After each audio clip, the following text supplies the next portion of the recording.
The sweet aromas of the apple fritter, cinnamon roll, and blueberry muffin are hard to resist. So making it home without reaching in your McDonald's bag is no easy task. But nothing worth doing is easy. Ba-da-ba-ba-ba. At participating McDonald's. Electrical pros, the Home Depot can help you put safety first with a 4-pack of Kidde FireX hardwire smoke detectors for just $39.97. Order these interconnected smoke alarms online and you put safety first. And that's followed by $10 savings on each pack, free delivery, and peace of mind knowing you got the right brand for fire safety. See? Put safety first and everything else follows when you order a 4-pack of Kidde smoke detectors for just $39.97. Only at the Home Depot. How doers get more done. U.S. only. Thank you for visiting ChristopherMedia.net. What's up, everyone? Freddie the Pizza Man here, host of the Pizza Man podcast. Now joining forces with ChristopherMedia.net. Subscribe to the podcast on iTunes, the Pizza Man podcast.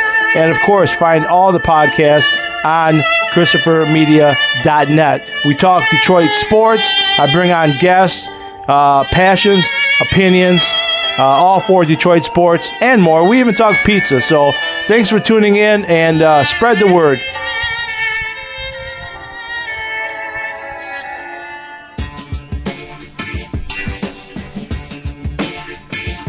From Asthma Core Studios near Detroit, Michigan, it's Unregimented. Gangsters, what's up, guys? And now, here are your hosts. Welcome to Unregimented number 249. I'm Chris. I'm Aaron. And I'm Rich. There's a lot of craziness going on this week. Well, we found out that John McAfee likes to hold a gun to the head of a chick he's banging. Or whatever it is. Is it who it was? Is that, I don't know who that person, I just shared it because I thought it was a ridiculous post. Who is that guy? He's the antivirus guy, right? The guy who initially came up with that program, and haven't we written him off collectively as a nut job? Oh, that McAfee. Yeah, he he had a post showing his little bag that he keeps his gun in. So when he showers, he has it like on hand at all times. That's some paranoid shit right there. He goes, it's always in my hand when I'm on the toilet, sleeping and making love. Puts a kink in foreplay, but some women love it. Yeah, it claims that, was it one or two women had like just orgasmed just witnessing the gun? He's like Richie Aprile from The Sopranos. I wonder if he knows what a woman looks like when she orgasms. Like, well, she was shaking a lot and then she started crying. That's usually an orgasm, right? Wait, that's not how orgasms for women work? Shit, I've been doing it wrong. Well, then how come that's how I leave every woman? Exactly. I always leave satisfied and they're always shaking and crying. See, what naturally cry after sex. Either that guy is like so insecure or he's just impossible to be around at all times. Probably a little of both. I mean, he's nuts. They did a documentary about him, and there's rumors that he's a scat freak, and it's just the guy is just fucking out there, man. Didn't he try to buy his own country or something like that, or something? Some shit. He was going to start some libertarian utopia or something like that. I can't remember all the details, but. Yeah, he's, like I said, just really, really out there. But, hey, he's verified on Twitter. It's nice to know that our internet security lies either in the hands of an insane man or the Russians. And they're like the two biggest antivirus programs, the McAfee and Kaspersky. Yeah, pretty much. Oh, so, well, speaking of... gun nuts aside. Yeah, let's go from one sexual deviant to a whole group of them. Yeah, we got to put it in reverse because we kind of glossed over this last week. By glossed over, I mean we didn't talk about it at all. I did have this on my list that I wanted to get to, but the recent unearthing of like hundreds of more cases of abuse, and this was all in Philadelphia? The whole state of Pennsylvania. Pennsylvania? Like 15 different I guess if it was all one city, that would be a lot. But I mean, apparently it's like they just played musical parishes. and kept them in the state of Pennsylvania to the tune of, I guess, the last number I heard on NPR was about 200 priests are involved in over 1,000 kids. Jesus. And this was not like, this wasn't something they were hiding, because they were marking the kids for other pedophile priests by giving them all the exact same type of gold necklace to wear, so they would know that these kids have already been groomed. And I don't know any other way to put it. Like, they're DTF? I don't know. I mean, this is fucking, it's sick. I don't even know any other way to put it, man. Well, this paints a different picture than what we've heard before, right? I mean, we've heard plenty of stories about child abuse in the Catholic Church, and it's usually these stories about this one guy who got maybe one kid or a couple kids and, like, you know, nurtured, like, that's a kind of a bad word, but, you know, like, basically brainwashed these individuals, right, for their own use. But this paints a picture of this whole circuit that, you know, that they would groom a kid and pass him along. Yeah, I mean, this, man, I hate to give any fucking like hardcore right wing conspiracy nuts any type of ammo, but this does not help when they argue that there's, among the elite in this country, like, you know, groups of pedophiles, and they work together and they're organized, and you got the Catholic fucking Church involved. Did anyone see it? Did you check to see if these priests were wearing red shoes? Oh, is that one of the things? That's one. Yeah, Bill Maher's one. You know, he's one of the leaders of the pedophile ring. You can tell by the fact that he wears red shoes. Oh, okay. Mm-hmm. See, I know I read Infinite Chan now, whatever it's called. Yeah, I had to take a break, but so I haven't heard about the red shoes. But I know that I'm like, you know, if I'm committing these heinous crimes, why would I leave these clues for, like, you know what? Well, Scooby-Doo and Shaggy to come find out, you know, what I'm doing? I don't understand that. But because you feel like you're protected, right? There's not only others in your organization that are complicit in the activity that you're partaking in, but you know that the higher ups will cover it up. That if worst comes to worst, that worst is I gotta pack up and move, and not to a cell, just to another city. I mean, it's, you can't deny that this is endemic in whatever system they have set up. No, this is nothing. This is what is mind blowing about this. This is nothing fucking new. I mean, ever since I've been alive, it's been you know, people have joked about it. People have talked about it, about priests molesting little kids. How is this just like so okay that, well, whatever. That's just, you know, it's going to happen. No. What kind of vetting process is for these is there for these fuckers? Nobody's saying it's okay, but I guess the question is, how can you think that these are all isolated incidents? Like there's something going on in the Catholic Church that these sickos are drawn to it. I mean, I want to think, I want to believe very badly that what it is pedophiles found a way to fly under the radar and have exploited that, versus, you know, this is like, well, yeah, I mean, I don't. The church is like, well, this is going to happen, so you know, what are you going to do? Because I've seen and heard Catholics in person not say it's okay, but walk right up to the line of defending the Catholic Church and their handling of this. And I'm like, wait, what? No, the minute you find, I don't give a fuck what job you're working, what God you claim to be is your boss. The minute you fuck a kid, you turn that person in. Period. You don't. It's not like if you're Chuck E. Cheese and you're hiring a bunch of child molesters. You don't have to. It doesn't take a memo from corporate saying to start interviewing people that are on the sexual offenders list. No, you don't have to actively seek out these people to welcome into your fold. You're complicit just in the fact that for whatever reason they're drawn to it. You're not putting out the child molester light. That's fine, but something else that you're doing here is giving them safe harbor to act. Well, the fact that they get second chances and are able to, and they go, well, we'll just transfer you. No, you get what when it comes to fucking children, one strike policy applies. Period. You fuck a child, you go to prison. Period. End of story. I mean, this is not like we're talking about a 23-year-old teacher's aide and a 17-year-old kid in high school. These are fucking single-digit children. Yeah. Well, I wonder. I don't want to steer this conversation into Trump just yet. I want to stay on track, but I do see it, or at least I wonder if there's a parallel here.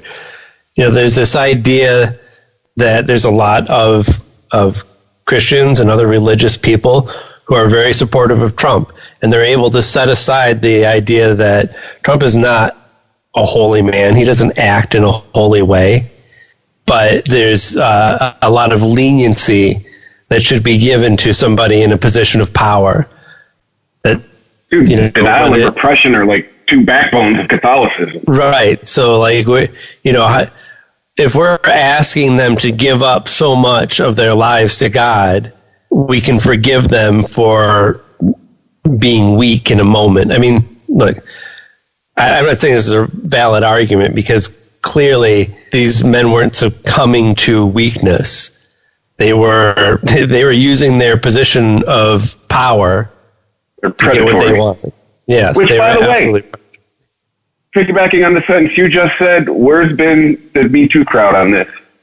Where's been all the usual pearl clutches on this? I bet if this was Donald Trump, if this involved Donald Trump, we'd be on like day 19 of talking about this, like as a nation. Sadly, you want to know what I think it is? It's not, I don't want to say it's commonplace, and I don't want to say accepted. I don't know. I can't find the right word I'm looking for or the right phrase. It's just no one's shocked by it anymore. It's like, a bunch of priests were fucking kids in the Catholic Church. Meanwhile, in other breaking news, fish swim. Well, yeah, it's kind of like I'm interested by the story. I'm kind of, I don't know if I haven't really delved into all the details of it because it's just kind of icky. I'd rather not. It's something that I would rather not think about. But then again, I don't send my kids to church. My kids don't go to church anywhere. So I don't see this as like an issue that I need to keep up on to make sure that my kids aren't being molested. And it's certainly not the case that just because they're not into religion, they're not going to be molested in some way. But, yeah. But I'm making a mistake Rich was making last week, looking for consistency. Because it has been a theme of, one of the themes of the last year been people using power to gain things sexually. Yeah. That's what this is, isn't it? Regardless of age. I would say this is, I'm sure that I'd be tarred and feathered by the right bunch if they heard me say this. But this is worse than quid pro quo. This is the ultimate betrayal of power and using it over children. Quid pro quo, you get something out of it. I mean, exactly. That sound like that, but I mean that's what it means. Well, no, it's the reality of the situation. These are children.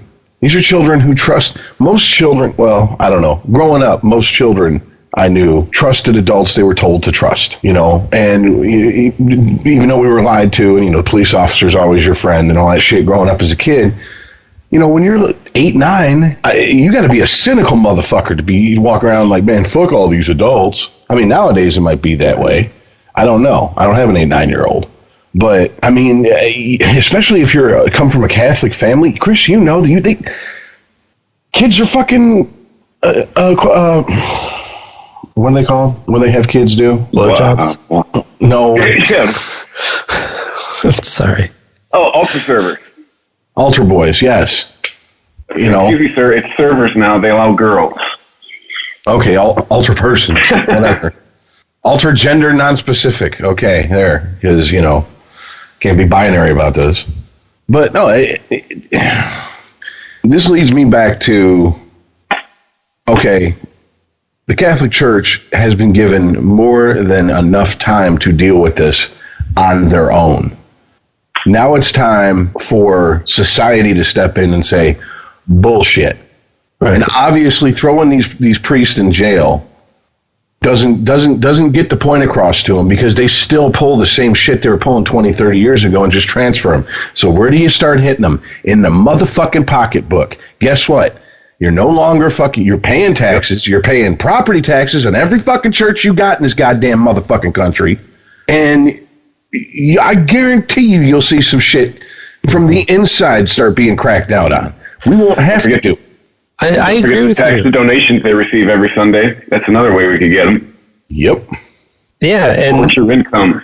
I think there is a direct link here, because they're able to operate, at least in their eyes, independently from the laws of the country that they're operating in, because they don't have to report their income. You know, they don't have to open their books to the IRS. Well, I guess something like if there is actual evidence of a crime or something, but they're not going to just come up in a random audit. Well,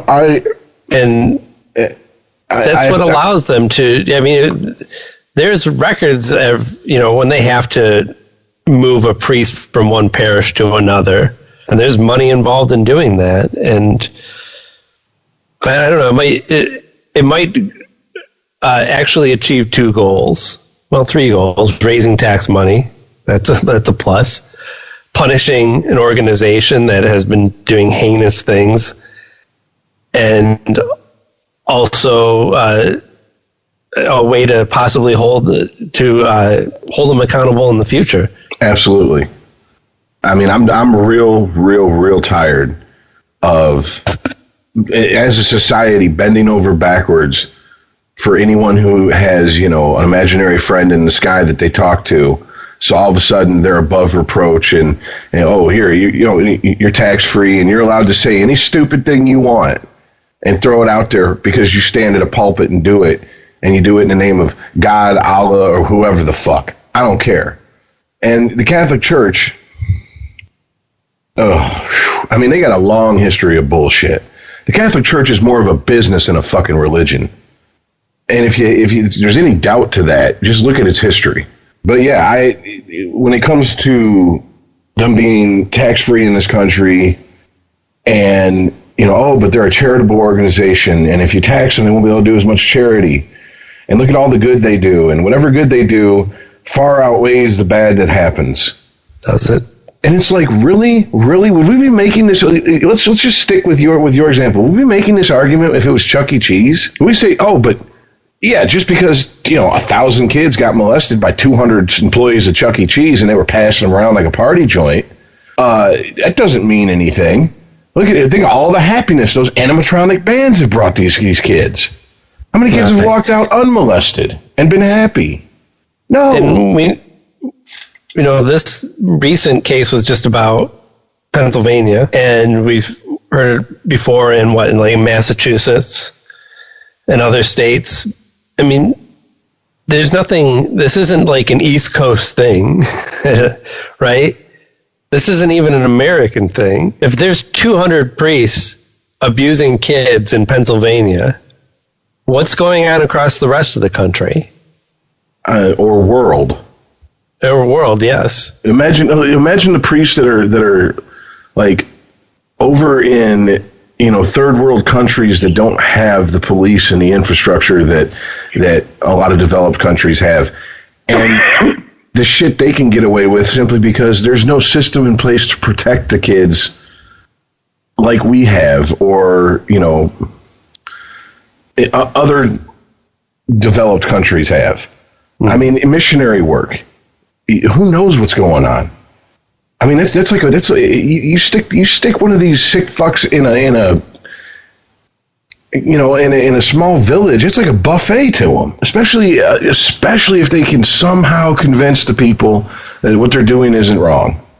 And if there's one God's thing, will, God wants this. Yes, we have statutory rape laws in this country, and yes, I understand that to people who everything's relative, different cultures, the age is younger, some is older, I get it, I understand it, but the point is, I don't give a shit how you argue this point. If the kid hasn't even hit puberty, you can't argue that they're a sexual being. Sorry. That's one of the reasons I kind of tapped out on the Chans for the last week, is because I started running into these things called, these stories about these people. They call themselves MAPs, minor attracted persons, and that's how they're trying to pedophile. You can call it whatever you want. They're trying to shoehorn their way into the LGBT community by prettying up, giving themselves a nice little moniker and prettying up their name and saying, I'm a minor attracted person. Love is love. And I'm like, what are you, R. Kelly? Age ain't nothing but a number? Get the fuck out of here. They're trying to piggyback on that whole we're born this way thing, which they are, but you're still fucked up. Yeah, I could have been born with type 1 diabetes. Now, it's my responsibility to manage that, or else I'm a dead motherfucker. If you're born a pedophile, it's your responsibility. I'm sorry you got dealt a shit hand at birth, but you know what? It's your responsibility to deal with it, or else you're a dead motherfucker. That's all there is to it. I'm not going to sit here and debate. Should we let them? No, there is no debate here. There is no fucking debate. You fuck an 8-year-old. We take you out of the gene pool. You don't get to live with the rest of us. That's not how.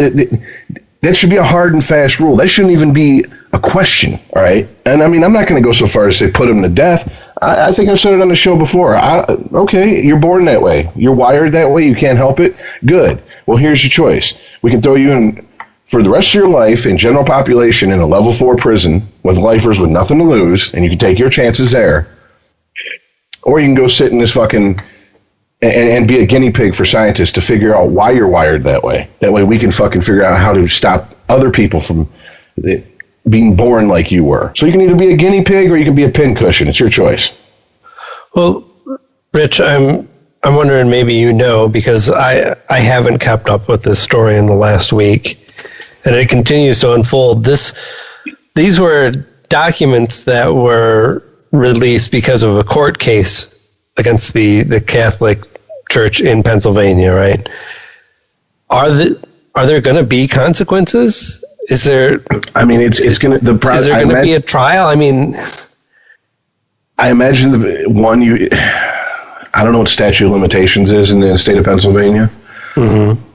I don't know how far back this goes. To be honest with you, I'm kind of like you. It's not a story I've like really wanted to like dig deep into, because I can only put up with so much before I either stroke out or am physically ill. So I just been taking the news as I hear it on NPR and various Reuters, AP, stuff like that. I don't know. I mean, there's gonna have to be kids that come forward. The Catholic Church is going to... this is what I think is going to happen, because it seems like this is what happens every time there's a scandal like this. There's going to be a couple sacrificial lambs thrown to the fucking wolves, and the Catholic Church is going to go, and it's an internal problem, we'll handle it on our own, thank you. And to me, it's not good enough. This isn't the first time, this isn't the second time, this isn't the third time. This is a pattern. This is a behavior within your organization. We've given you more than enough time to clean it up, and it's not happening. So you've lost your privilege. You have no more privilege for us to stay out of it. But I don't know. It's the Catholic Church, man. I mean, they are one of the most powerful organizations in the entire world. Like I said earlier, they are basically a business. Yeah. I mean, you go to the Vatican, they will throw your ass out in a heartbeat and not be fucking gentle about it. All you gotta do is watch that Bill Maher documentary, Religiousless. And they threw his ass out of the Vatican for trying to film with a cell phone camera. They were like, nope, not happening. threw him off the property. They have their own police force there. Yeah, they're their own country. They're the smallest country. So, I mean, what can you do? I mean, if they won't cooperate and they pull, you can't. You can go after individuals. You can't really go after them. That's the problem. Yeah. But I mean, I'm to the point where it's like, okay, well, if that's the case, then here's the deal: we're prosecuting everybody that's involved. Anybody who knew about it kept their mouth shut. You're being prosecuted too. Nobody's taking a plea deal. We're going to charge you with as much shit as we can, and you got two choices. You can take what's coming down the pike for you, or you can pack up and go someplace else. But either way, you're not getting the free pass you've had. It's done with. I mean, it is fucking ridiculous that there are kids in high school going to jail because, you know, he's 15 or he's 16, she's 15. They've been dating for 2 years. They fucked. Her parents got their nose out of joint, and he has to go to fucking prison for a couple of years. And there's priests out here, like I said, passing around kids like a party joint, marking them. I can't get over that. Marking them with gifts. Hey, yeah, this one's good to go, guys. You don't even have to warm them up. That's possibly the creepiest aspect of this story. And by the way, Aaron, yep, on an East Coast thing, there's a story on Google News right now that they're investigating 170 priests in Missouri. Well, good times. Yep, and I guess there's similar cases in, where was it, in Australia, in Chile. I mean, there is no accountability to be had, ultimately, is there? It's only as long as there's enough people still devoted to the Catholic Church and giving money to them, they will retain power and they will continue to get away with this. I mean, I understand where you're coming from, Rich, and what you would like to see happen, but the change, you're talking about basically getting rid of the separation of church and state and to stop basically using, stop considering religious freedom at all, you know, to be able to just say, like, you know, this religious organization is not allowed to operate in our country anymore, or if so, it's going to be done under very different circumstances. I mean, I don't see how you could just single out the Catholic Church for that treatment. Well, I mean, it has to be across the board. Here's the thing. I don't give a fuck. No, I don't give. I'm with you. Southern Baptist, Scientology, Judaism, monks. I don't give a fuck. First of all, you should all be taxed. all go to hell. But I'm talking about what living in reality, not based on what my desires are or what I think should happen. No, I know. I absolutely. That's why I said the sad part is ultimately nothing's going to change with this. Yeah, they're going to, like I said, there's going to be a few sacrificial lambs thrown out. There's going to be some defrocked priests. There's going to be higher ups. I mean, I guess like I'm not sure how the hierarchy works, but there was different churches named after different. Oh shit! I guess middle management in the Catholic Church, and they said, okay, we're going to change the names. We're going to change the names of the church. Oh, well, thank you for doing the absolute least you can do. Because this person knew about this shit and turned a blind eye to it. You're going to change the name of the church. It's not going to be named after him anymore. Are you fucking serious? I mean, I don't know. That seems like the obvious thing, the thing that you would just immediately do without even having to make an announcement about it, right? Like, obviously, we're going to change the name because we don't want to be associated with this creep. Yeah. Not only was that like apparently a decision that somebody had to make, it was a grueling decision.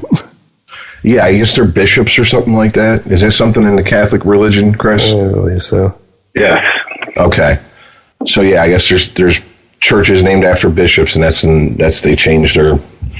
But I mean, this is obviously something that people who are pedophiles go, if I get into this.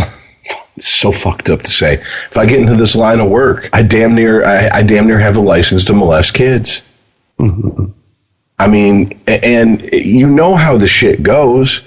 We've talked about Larry Nassar for hours upon hours on Sporgy. We've even touched on it on this show once or twice. The more every time they get away with it, they get bolder and bolder and bolder. And I mean, the fact that they were so organized so they could mark kids and pass them around tells you this is not something that's being done in shame behind closed doors.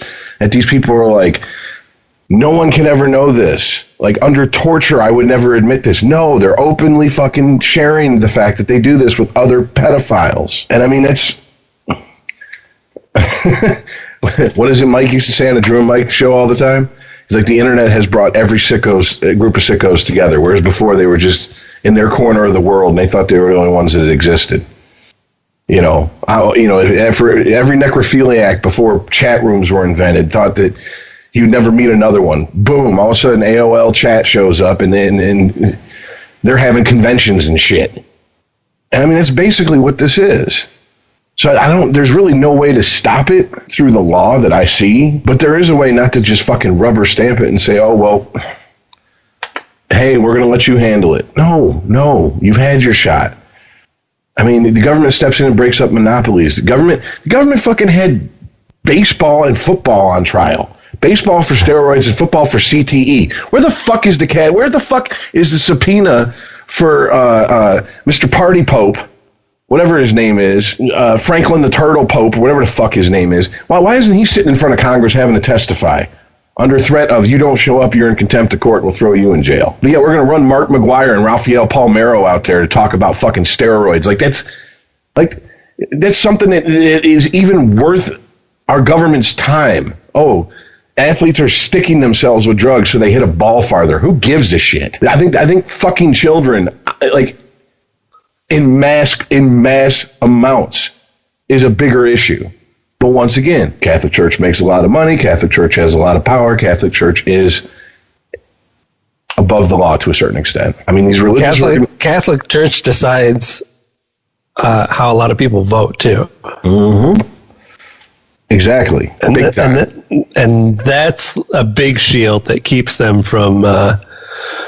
keeps politicians from actively doing anything about it. Well, you know exactly what would happen, because I've seen that with my own eyes, people in front of me, and I've had this conversation with anytime I say anything about what I just said about how I think it should be handled, you're talking about persecuting Catholics. If you're not a child fucker and you're Catholic, then it doesn't affect you. Right. What's the problem here? You're telling me you're in favor of not persecuting child fuckers? Who are you in favor of persecuting? Right. How about this? You let the government come in, take care of the child molesters, then you can go back to worshiping your imaginary being in peace, and we'll leave you alone. Nobody's going to persecute you as long as you don't fuck kids. Or other things illegal, I guess. I mean, I imagine somewhere in the Catholic Church this conversation is happening amongst the higher-ups. Why can't they just fuck each other? Why can't all these priests just be gay? We made it so you don't have to get married. You don't even have to have a beard of a wife. Just fuck each other. It's the loophole we created for gay Catholics. You become a priest. Why you gotta fuck kids? Are you kidding me? Like, we made this loophole so we can have gay people in the Catholic Church, and here come the pedophiles to take it over. If I was a priest, I'd be like, thanks for ruining the party, assholes. Like, we had Caligula up in here, and then you show up with a 4-year-old. What the fuck are you doing? No. I don't know. It's just, the whole thing is just mind-blowing. And in today's day and age, that this is just like, so many people are so cavalier about it. I mean, think about that. 1,000 kids in one state. That's 1,000 lives that are fucked. Very rarely does that type of molestation happen, and the fallout doesn't fuck up a kid, that person's life, right? We're not talking about you played fucking doctor with the girl from down the street. We're not even talking about, a creepy uncle with boundary issues. We're talking about full-on molestation, passing kids around. God knows what else. Because if they're that bold, there's video out there, especially these days. You don't even need a Polaroid. I mean... I don't know. I can't think about it much longer. I'm going to say something I shouldn't say. We're going to take a break. I'm going to go take a shower and then we're going to change subjects. Well, I mean, icky. I think you hit it on the head there, Aaron. The last half hour, I just feel icky. Well, I mean, we can pivot to where we're not totally off of the subject, but onto a different group of people, two people, which is, I cannot remember her name, Asia something or another, Anthony Bourdain. Argento. And her alleged molestation of a 17-year-old kid and the payoff that followed, which I heard, and I don't know if this was a legit news source, but someone posted an article and it was one of those sketchy looking websites that looks like someone put up overnight. And it said that she claimed that Anthony Bourdain paid the kid off, not her. And I'm like, way to throw your dead boyfriend under the bus, bitch. You know what I'm saying? Like, not only do you have a shitty fucking tattoo across your tits, you're just throwing your dead fucking boyfriend just right up under there. Just get up under there, dude. Go ahead. He's the one that did it. Prosecute him. Oh, you can't? Oh, well, that sucks. I didn't do anything. But yeah, so this kid come out and said, hey, yeah, it happened, and I'm speaking up.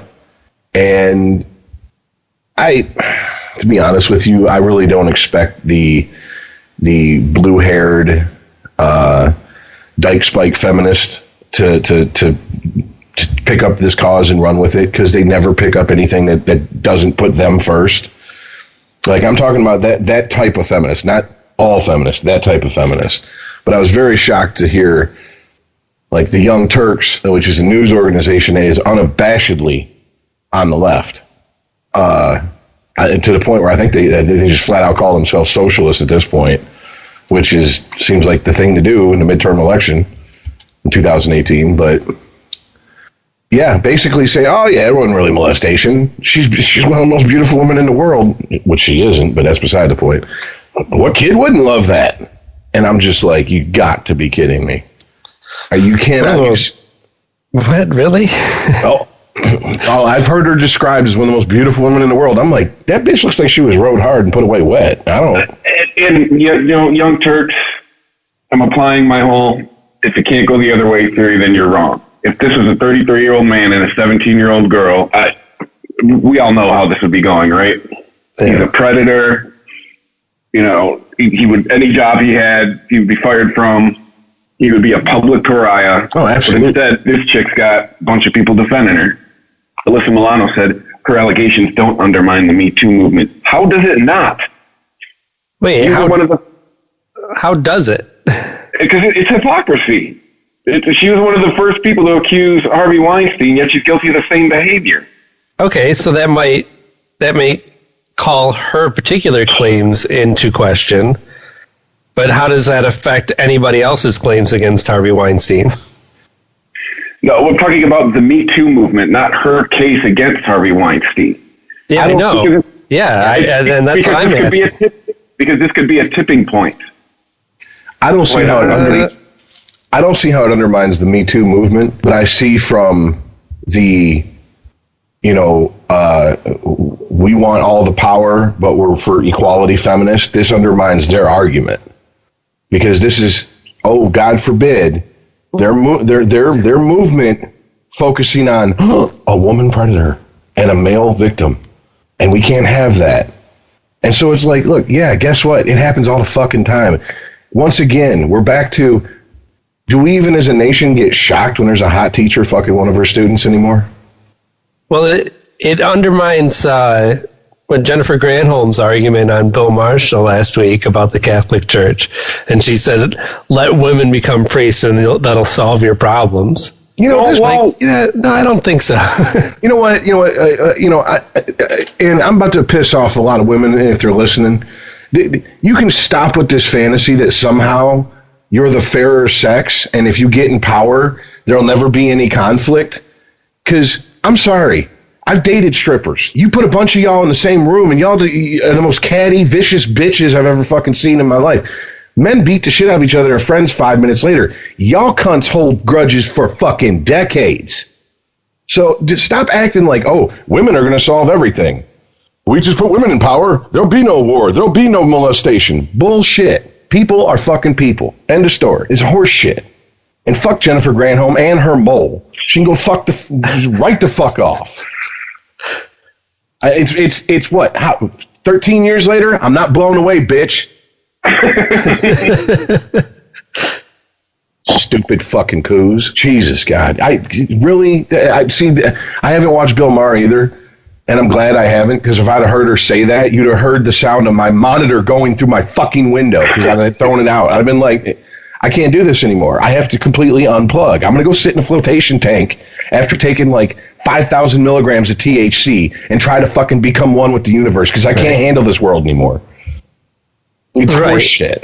It's applying the transitive effect to your logic by saying, because this is an issue of people in power using that power to take advantage of somebody else, and because men are predominantly in power in most organizations, this is a man problem, but it's not.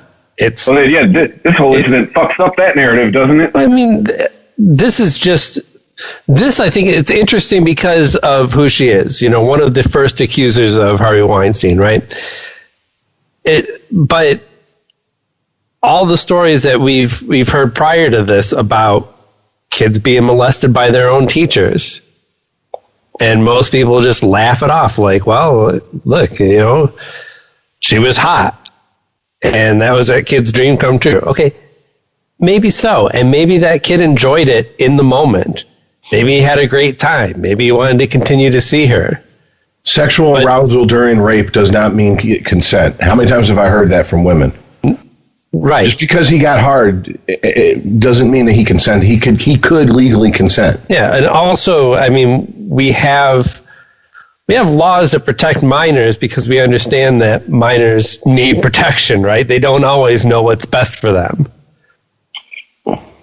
It's like if a kid got drunk. Well, look, the kid got wasted. He turned into an alcoholic when he was in high school, but he didn't run anyone over with his car or punch anyone. So he seems to be enjoying himself. It's exactly what I was going to say. So 14-year-old kids who want to just fucking drink Everclear all day and just, not go to school. Hey, that's cool. You're having a good time, aren't you? That's fine. You can make that decision. No.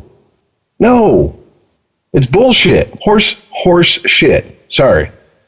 And I'm as guilty of it as anybody. I got to admit, some of these teachers, I'm like, God damn. That bitch is fine as fuck. But I mean, like, still, you're a sick bitch. You know what I'm saying? Like, really, you can have damn near any guy you want, and you go find a 15-year-old? Really? I mean, Rich, my favorite part of that last statement was that you didn't correct the swear word. You corrected the descriptor of the swear word. Sorry, I was mid-rant. I missed it. You corrected bullshit to horseshit. Okay. But I mean, look, to me, this just shows people taking advantage of situations to push an agenda, and they show their true colors when they do. Because you notice there's not hashtag teach women not to rape, all this shit. But anytime something happens and it's a man on a woman, we gotta teach men not to rape. Boys will be boys. Needs to be, that's horrible. We can't have that. Got to stop boys from doing anything remotely boy-like when they're kids, because that's toxic masculinity, et cetera, et cetera. Where's all that going the opposite direction? It doesn't exist. Because it's bullshit. It is horse shit invented by people who have axes to grind. And yes. Yeah, because if your true cause was, again, people in power taking advantage of people sexually, then you should be just as equally outraged about this. Exactly. But no, your narrative is man bad, woman good. Right. And it's not to say, at least in my mind, it's not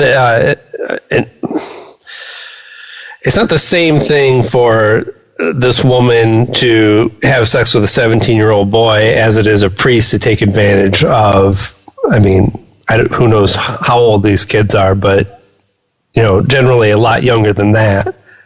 It's not an equation between the two, like these are both equally bad. There's different layers to this, but it does fall under the same category. It all falls under statutory rape. Yeah, and it unfortunately... According to the Young Turks. Yeah, well, I mean, once again, you should guys, be glad this happened. That's the same crew that, and here is the bitch of it. Like 2 years ago, I actually watched their show. Yes, I knew what I was getting. I knew I was getting a strong bias with a little bit of news on the side. But I just couldn't, I couldn't just like do the mental gymnastics to make that okay when it got to the point where, Trump said grab him by the pussy on tape, and they acted like, oh my God, he's raped every woman he's ever laid eyes on. This is horrible. And then someone would bring up, wait a minute, aren't you the same people that fucking propped up Bill Clinton back in the day? That defended him constantly? And their only response was, Bill Clinton isn't running for president, stop bringing up old shit. What? So that he gets a pass? Really? That's how that works? Fuck that. No. And I mean, if you want to get right down to it, he's actually been accused several times of rape.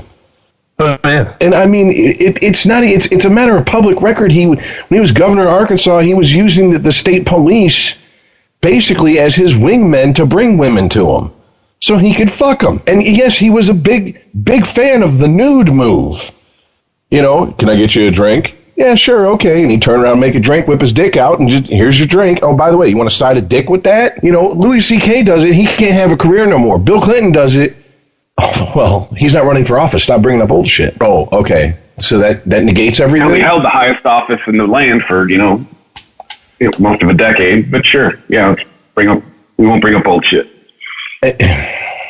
And yeah, so I'm not really shocked by the Young Turks, and I'm not shocked by, I'm surprised Ashley Judd hasn't, released a cell phone video recorded in, portrait mode. Instead of landscape of her having a breakdown about this and everything, because it seems like seems to be her thing when something happens. She just goes into breakdown mode. But yeah, because it doesn't play into their narrative. It doesn't play into the agenda they're pushing, which is essentially men bad, women good. Okay, we get it, Miss Pussy Hat. Sit down. All right. As you and your fellow quote unquote feminists like to say, have many seats. Okay. It's not your time to woman-splain to me and cunt-plain about this. Oh, it's your time to sit down, shut up, and listen to a male victim tell his story and share his truth. Yeah, you should just believe him, right? Mm-hmm. Always got to believe the victim. I mean, does she get the pass because she was seen as on the forefront of the Me Too movement, or because she dated Anthony Bourdain, or both? I mean, yes to both, which is bullshit. I don't. The crime is the crime, but it's that politics is entertainment. It's treating politics like it's a sports team. That's the problem. You always demonize what the other team does and minimize it when your team does it. And that's why I have a hard time with people who treat politics as entertainment and treat it like it's sports, like they're rooting for a team. Because the nature of sports is you pick a team, you root for them, and you want them to win, right? But when real world shit happens, you can ask Chris. I'm not a fucking homer to where I excuse the shit. I mean, it has nothing to do with what we're talking about, but there's an incident with the coach of Ohio State University.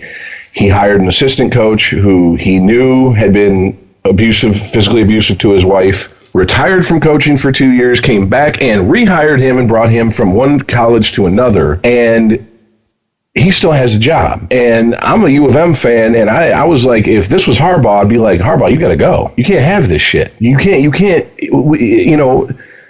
guys' careers are over with because, domestic abuse shit. Players' careers are over with. They're blacklisted. No one will give them a job. Yet this coach knew about it, You know what I'm saying? Like, no, just because it happens to my side, my team, doesn't excuse it. And the type of people I'm talking about and talking to are the people that excuse everything that their team does. They are the problem. And I'm reminded of the Boondocks episode of, oh, he good. The R. Kelly episode. Yeah, I know. Exactly. And when Riley got up at the end of the R. Kelly trial and said, yes, the government does conspire to put many black men in positions where they can throw them in prison. But that doesn't mean every black man in prison is innocent. And he's like, so what? R. Kelly can sing. It doesn't matter. Introduce him some older women. Take his video camera from him. Show him what a urinal is. And I was the same type of people that, you bring up Michael Jackson and, the why you got to bring up old shit argument will come up. Well, this urinal is great. Now I can put my girl in front of it, so anything that splashes off of her will go into the urinal. I can hit both sides of the head. just get all the way in there. Yeah, I definitely feel like when these types of stories come out, I feel like Huey in that episode of the Boondocks. I just want to yell at people and stop the damn dancing. and then just like that episode, Riley in the background, boo, sit down, put the music back on, and then they do, and everybody just goes back to dancing like nothing's changed, nothing's learned, nothing's gained from this. Just that show was brilliant, but I think we're white. We're not allowed to think that, right? At least in 2018, we're not allowed to think that, right? Wait, when you could a FUBU show, I'm not allowed to own the DVDs. That ain't for you or by you, motherfucker. I own all seasons. I don't give a fuck. Even the one without Aaron McGruder as the executive producer. But no, just as an aside, I showed that when I first saw that show, I showed it to everybody who would sit down and give it a chance. And it was about 50-50. Half the people were like, this is the most genius fucking thing I've ever seen. And the other half, while I'm sitting there laughing, tears rolling down my face, were like, that's not right. You can't laugh at that. That's so what's wrong with you? And I'm like, you just don't get it. You literally don't get it. You've been outside. If you talk to people, this shit is funny. The fact that the two white guys are voiced by Samuel L. Jackson and Charlie Murphy. Exactly.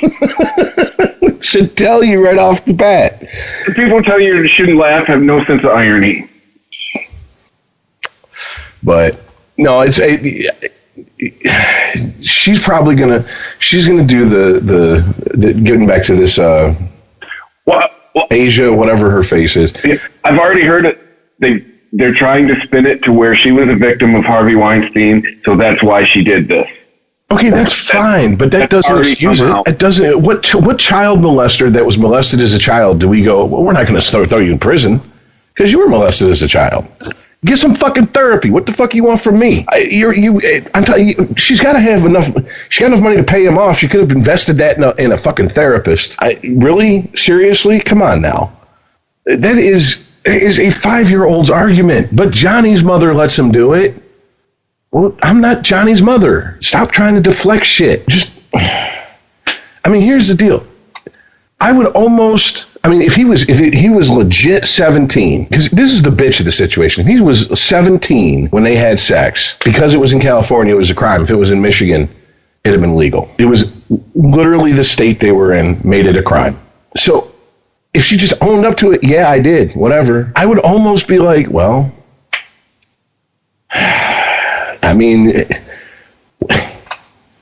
he's 17.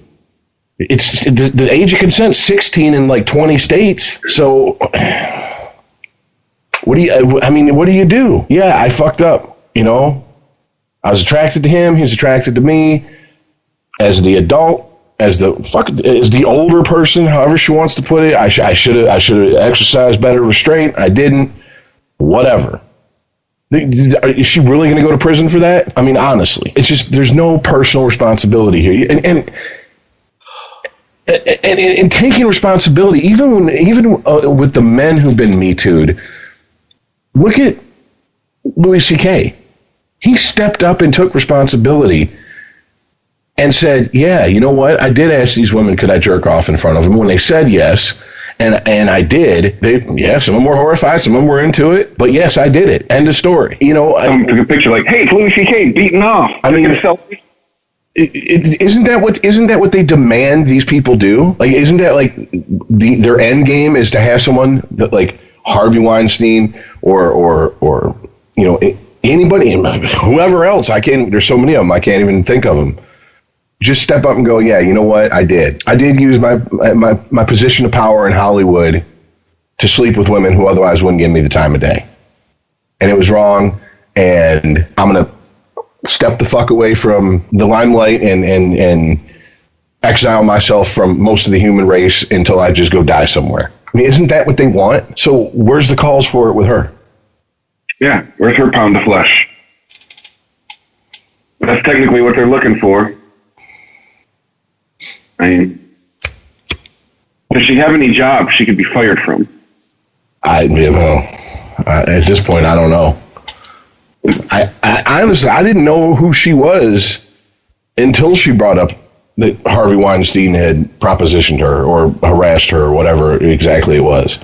And to be honest with you, she was one of the first ones through that wall, so she isn't a household name. Like when Ashley Judd and Mira Sorvino started saying that, that's when I was like, oh, okay. Those are the names that stuck out, not hers. But I mean, and there's another thing that we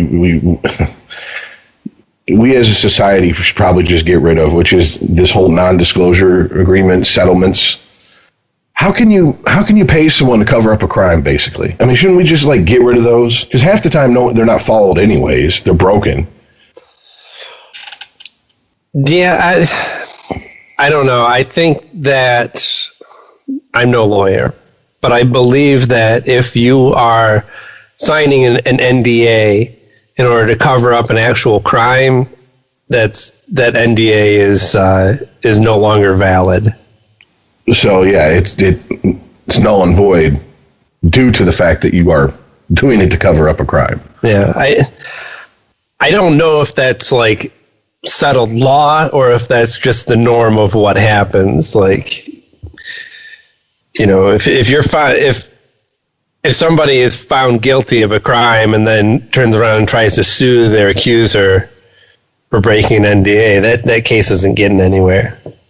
Well, the whole thing is just to me it's exposed a lot of people's true colors and their true intentions and their honest agenda in this situation, or not situation, in this movement, whatever you want to call it. Mm-hmm. I mean, it's just, and you know, the one defense I've been waiting for, I haven't really heard, which is, well, there's just so many accusations coming out on a daily basis. It's just lost in this cacophony of noise. That's how come people aren't outraged about it, because it's just like one in a couple hundred, you know. No, you'll never hear that argument because then it minimizes all of the other accusations. Right. Remember, they want them to count. It's the reckoning, Rich. See, that's the thing. If they're interested in consistency, they can never bring that argument out because then it now minimizes everybody else from here on out. I mean, all this language that's been, these terms that have been invented to go along with this stuff, and these terms that have been, you know, drug out from, you know, the back classrooms that they were taught in gender studies. It was a joke of a blow-off class for football players 20 years ago. That's now seen as a valid fucking thing to go to college for and waste 4 years on. It just shows how biased all of it is. I mean, the majority of it is angled at one gender, to point the finger at one gender. And when you flip the genders in an offense, people can't even bring themselves to say this shit because it doesn't fit. Yeah. Well, right. And along with that comes the idea that the solution is to then flip the genders, right? That this problem wouldn't be happening if we had more female producers, more female priests, more females in power in general. And you know what I say? I don't think you're not going to find that. You can't stop a boner, no matter who's in power. Here's the power of a boner. Here's how you put that argument to bed, quick, fast, in a hurry, with extreme prejudice. Male strip clubs. Go be a fly on the wall.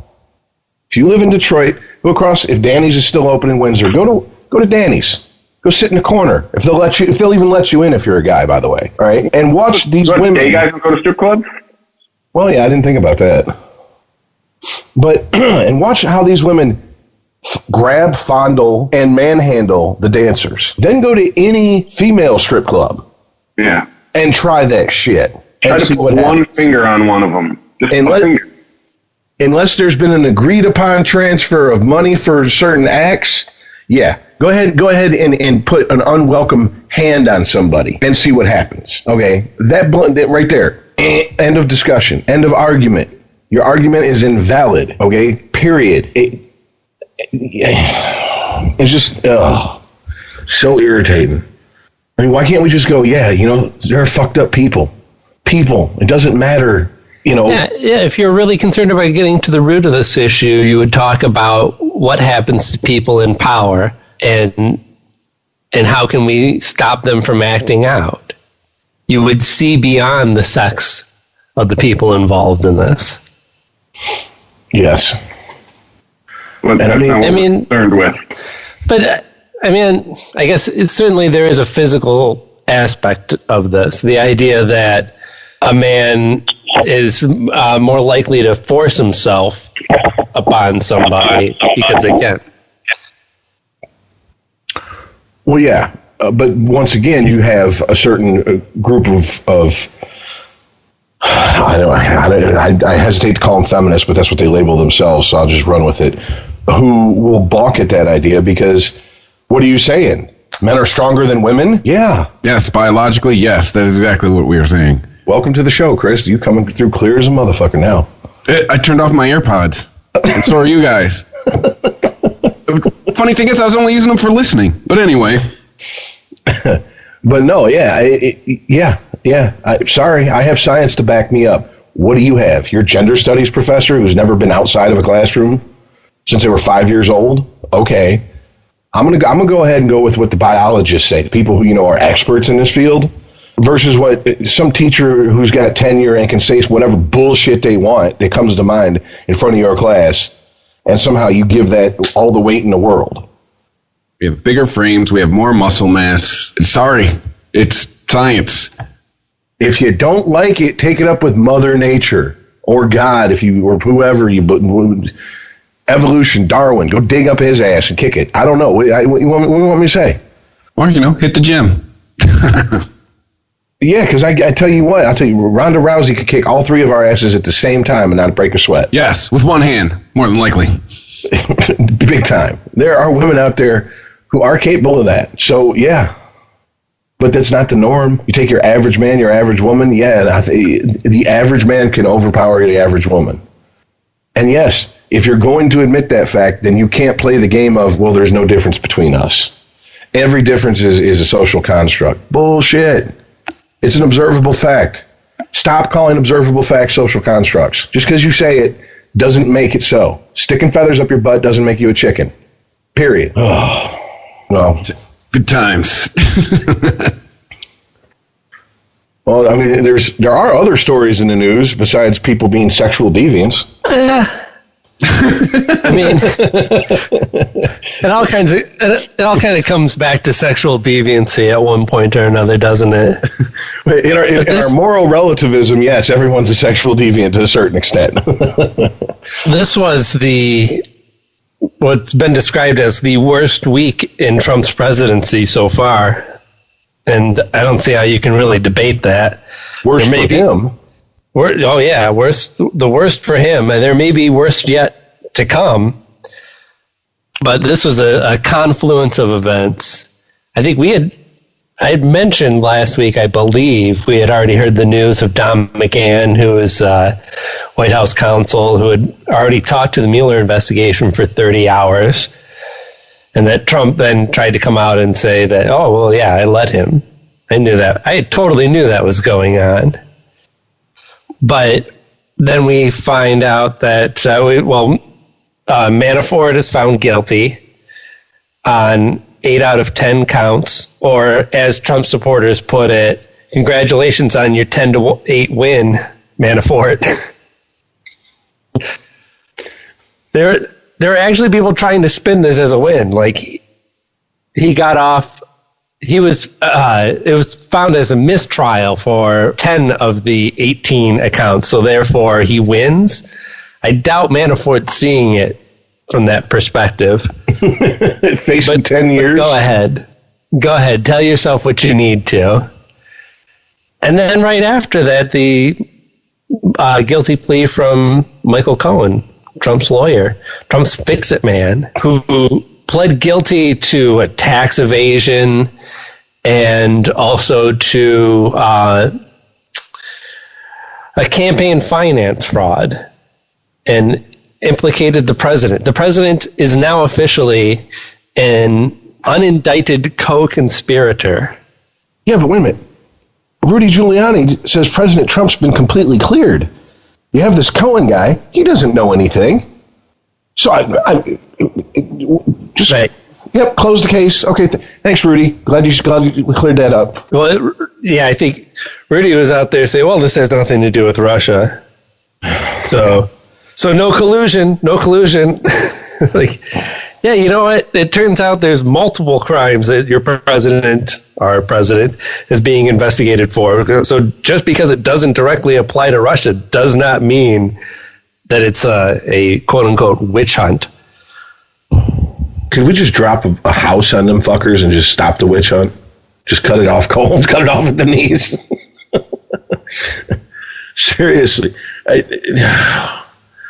It's amazing, man. It's amazing. Like, I don't know if we ever really found out if this was a legit quote, but if Trump actually said he could shoot someone in the middle of Fifth Avenue. No, that's real. Okay. That was a real quote. It is fucking scary how accurate that is. I thought that wasn't it Giuliani saying that about Trump? Oh, I thought Trump said that. I think they both said similar things. Yeah. Now, Trump said something like that, but I think Giuliani actually said shoot somebody in the middle of Fifth Avenue. Regardless. It is scary how accurate that is. He said that on January 23rd, 2016. He said, I could stand in the middle of Fifth Avenue and shoot somebody and I wouldn't lose voters. This is according to Snopes. Oh, I'm sorry, that's a left-wing propaganda site now, isn't it? Yeah. Until it supports something that the Trump supporters like. And then, well, even a broken clock's right twice a day.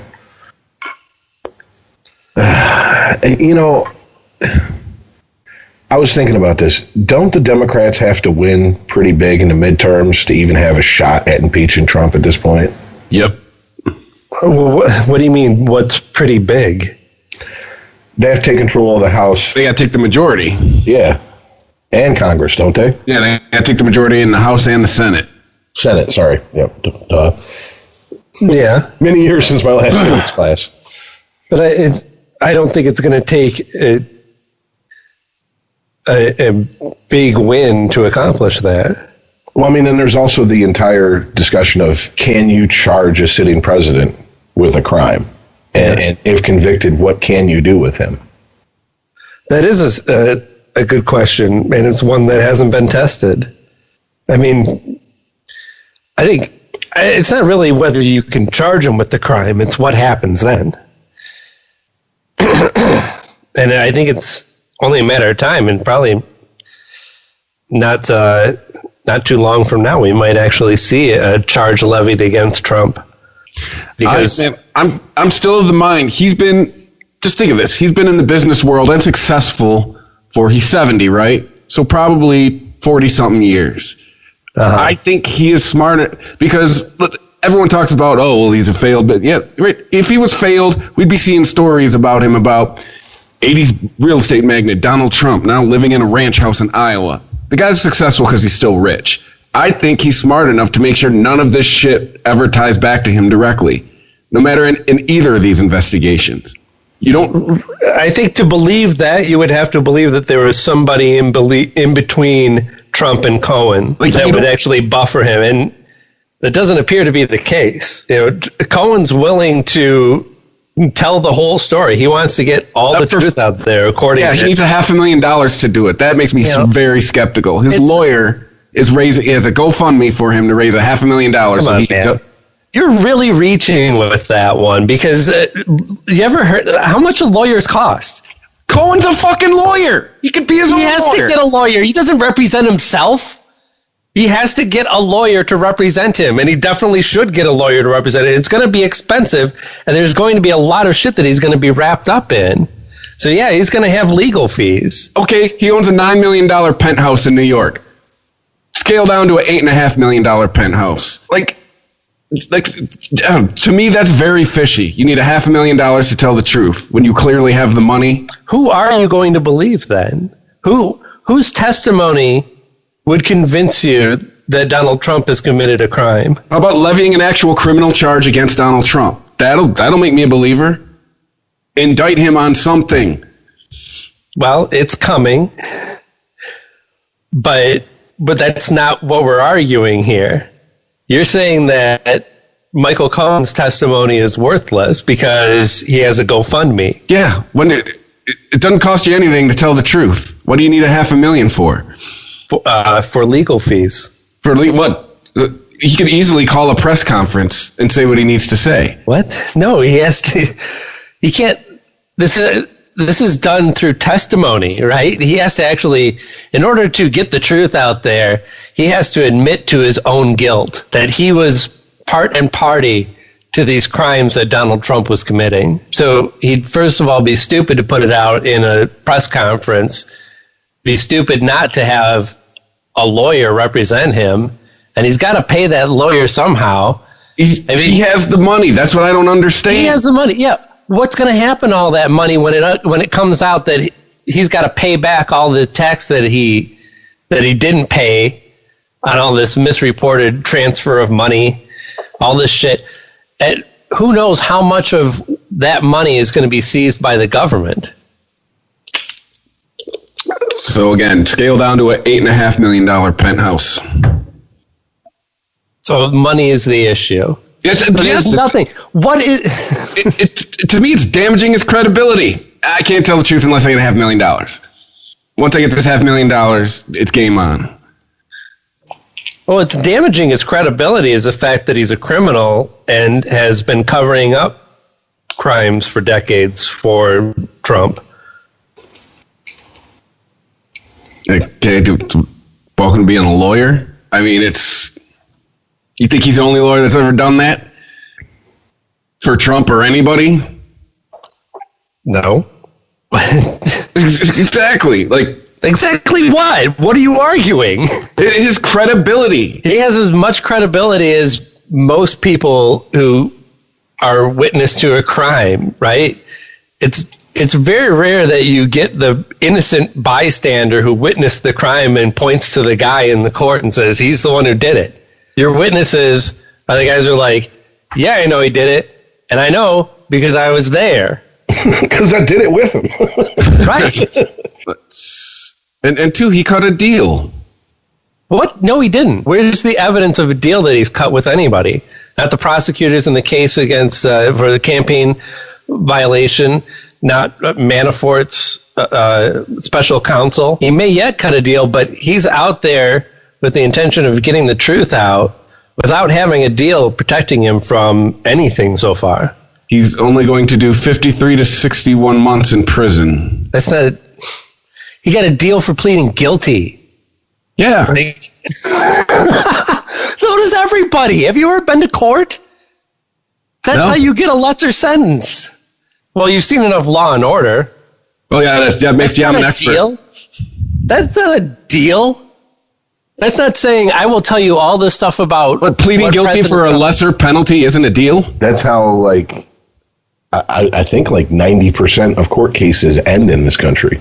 Yes. Most cases don't go to trial. People can't afford it. If you're going to use a very broad definition of the word deal, yes, that's a deal. But that is not how we commonly refer to it as a deal. A deal means you go to the prosecutors and say, hey, I have all this information to tell you, and it's going to implicate me too. So I need to make sure that you're not going to charge me with these crimes, and in exchange, I'm going to give you the information that I have. That is a far cry from going to court and saying, looking at the case against you, your lawyer telling you that you're probably going to be found guilty and advising you to plead guilty and throw yourself upon the mercy of the court for a lesser charge. Oh, I'll give you that one. But here's the thing. I understand where Chris is going with this, because that's exactly what the Trump supporters are going to say. They're going to try to throw as much shade at the guy because, well, he made a deal, and he's doing this because, he is in jeopardy. You know, he's probably, these aren't the only charges that he's facing. His wife would probably likely face charges too, because some of the tax evasion that he did was jointly filed with his wife. You know, he is coming out with this now in order to, with the hopes of avoiding further prosecution. I'm not blind to that. I understand that Michael Cohen wants to save his own ass. But if that precludes you from being a witness, then we have to throw out just about any major criminal that we've put in jail. Well, you'd be letting a whole lot of mobsters out of jail. And this is right. And this is what Trump was talking about. He went on Fox News the next day and was talking about how Michael Cohen flipped and how that's horrible and it should be illegal. It should be illegal to flip on somebody. Yeah, that's just lunacy. Like, the one thing I will give him this week is he is protesting too much. Well, he did in the last few days. He has he's been trying more to distract. Like, he had a tweet about it was South African farmers, white farmers, that were having their land taken from them by force. And a story that's been in the news for over a year. Right, and there's been no actual reports of anyone having their land taken from them by force so far, but it is something that they are talking about. But it's, why do you all of a sudden care about this? Actually, he said that he would have his Justice Department look into it. Then in the Fox News interview, went on to drag Jeff Sessions through the mud some more. Yeah, I'm fine with that. Over how he's not loyal. He took a job, right, and then recused himself from the job. That's Trump's words on that. So what does that make you think? What does he think the Attorney General does? That his job is to personally protect the president from crimes that he may have committed? Yeah. Trump believes that anyone, excuse me, that loyalty means insulating him from his own stupidity. That's what loyalty is defined as to Trump. And sadly, I know quite a few people in day-to-day life that are like that. They think that they can fuck up as much as they want, and it's their friends' jobs to basically soften the blow of the consequences for them. That's not loyalty. To throw out an AA term, that's called enabling. That's what that is. But I don't think there's any real loyalty to Trump. There's loyalty to Trump's power and money. Oh, yeah. And what people, the hope that they're going to get something for this down the line. But I mean, if he was a car salesman, he would not have the sycophants that he does. He would not have the entourage that he has willing to defend him. Because what's the best thing he's going to do? Give you a deal on a used car? I mean, with him, it always goes back to this loyalty thing, and anyone he perceives as disloyal, he can love them today, and then tomorrow they're dogs, they're low IQ people, etc., etc. And it's just, It's very childish. What is this document you sent, Chris? It is the full text of Cohen's agreement from the U.S. Department of Justice. Whoa, hold up, motherfucker! I ain't reading all that. Right. What am I supposed to get from this? Well, he's supposed to get 65 years. He's going to get 53 to 61 months. I'd call that a deal. Okay, but you're using it in a different way. And then there's a whole paragraph here about how he won't be subject to further prosecution. Yeah, it's like a 10-page document, 20-page document, 30-page document. Did it get wet? Is it a gremlin? Is it multiply? No, I just finally looked up at the top to see how many pages. Yeah. What do you think is going to happen as far as charging Trump? And what do you see happening? Nothing. I think he's smart enough to bury all the bodies. Quite honestly. Okay. Well, let's imagine that he's not. Because that's the question that he's asking. What happens when charges are brought against him? I mean, and also, can we not see the writing on the wall with him bashing Sessions? He'll put a new AG in place that'll get him out of it. I don't see how that works for him. What, the guy who's the head of the entire Justice Department wouldn't be able to help him out if he puts a guy that's on his side in place? No, you'd have to, if you're talking about impeding the Russia investigation, he'd have to fire Rosenstein, and he'd have to have cause to do so. Or else he could do it and get away with it, I guess. Yeah, he's gotten away with other things. Yes, I'm saying I think he's smart enough to know where to bury all the bodies and not to make sure anything is ever tied directly to him. He's been successful in the business world. That's what those guys do.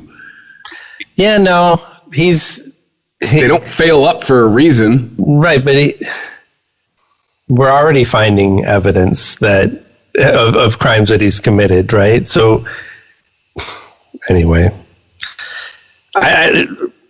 fine, I'll give you that.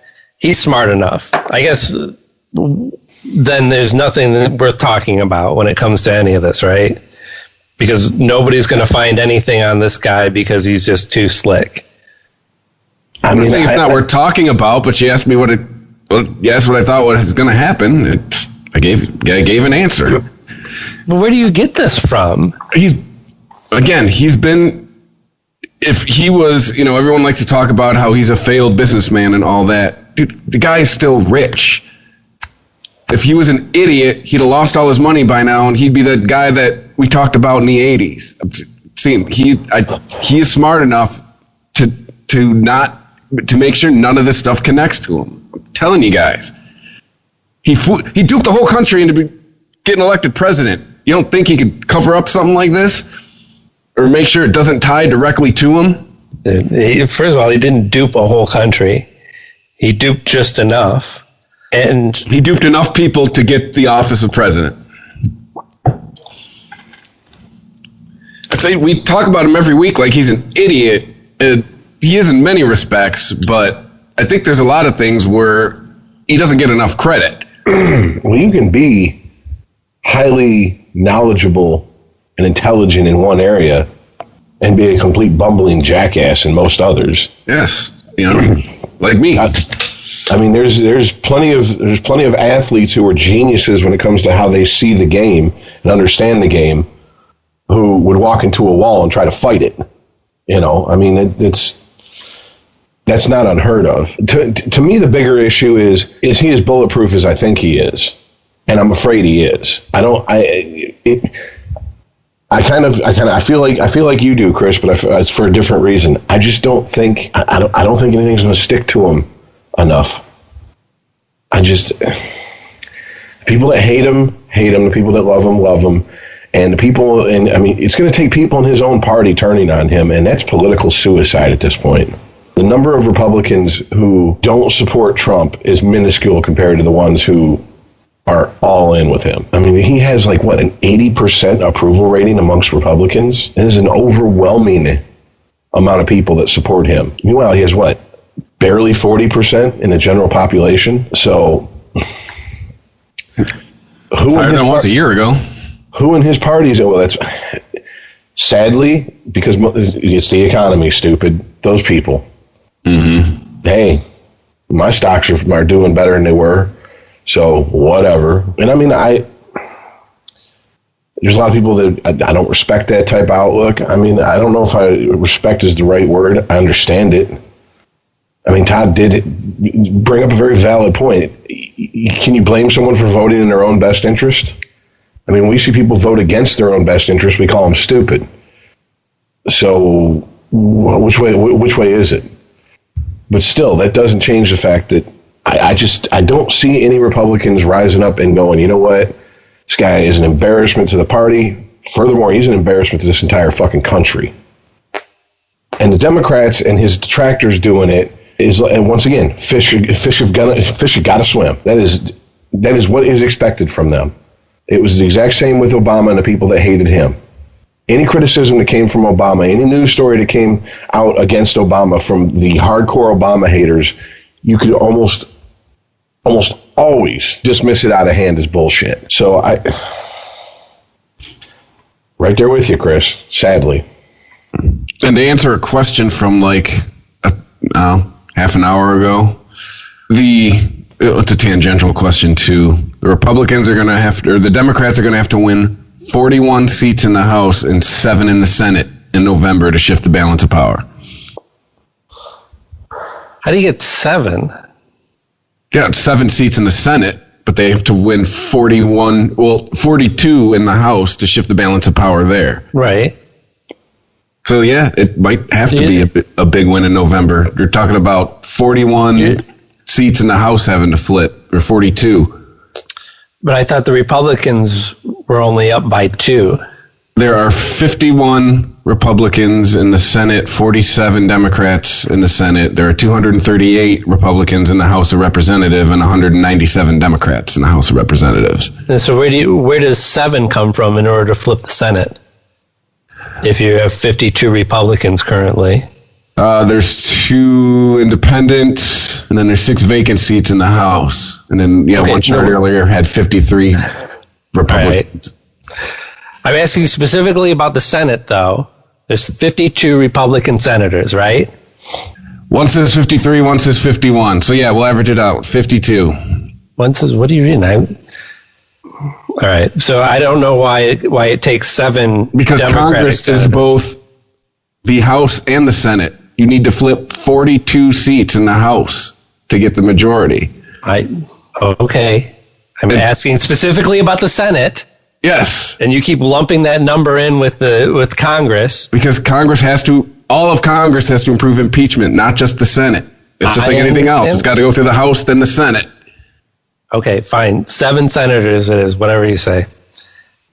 Okay, it's 6 or 7. I've answered your question like 3 times, man. Well, isn't the point, are the Democrats capable of even having that type of victory? In the Senate, yeah. In the House, 42 seats is a lot of seats.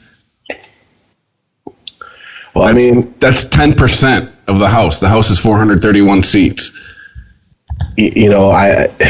Reuters ran a story today about how the Democrats are running a lot of the more quote-unquote progressives.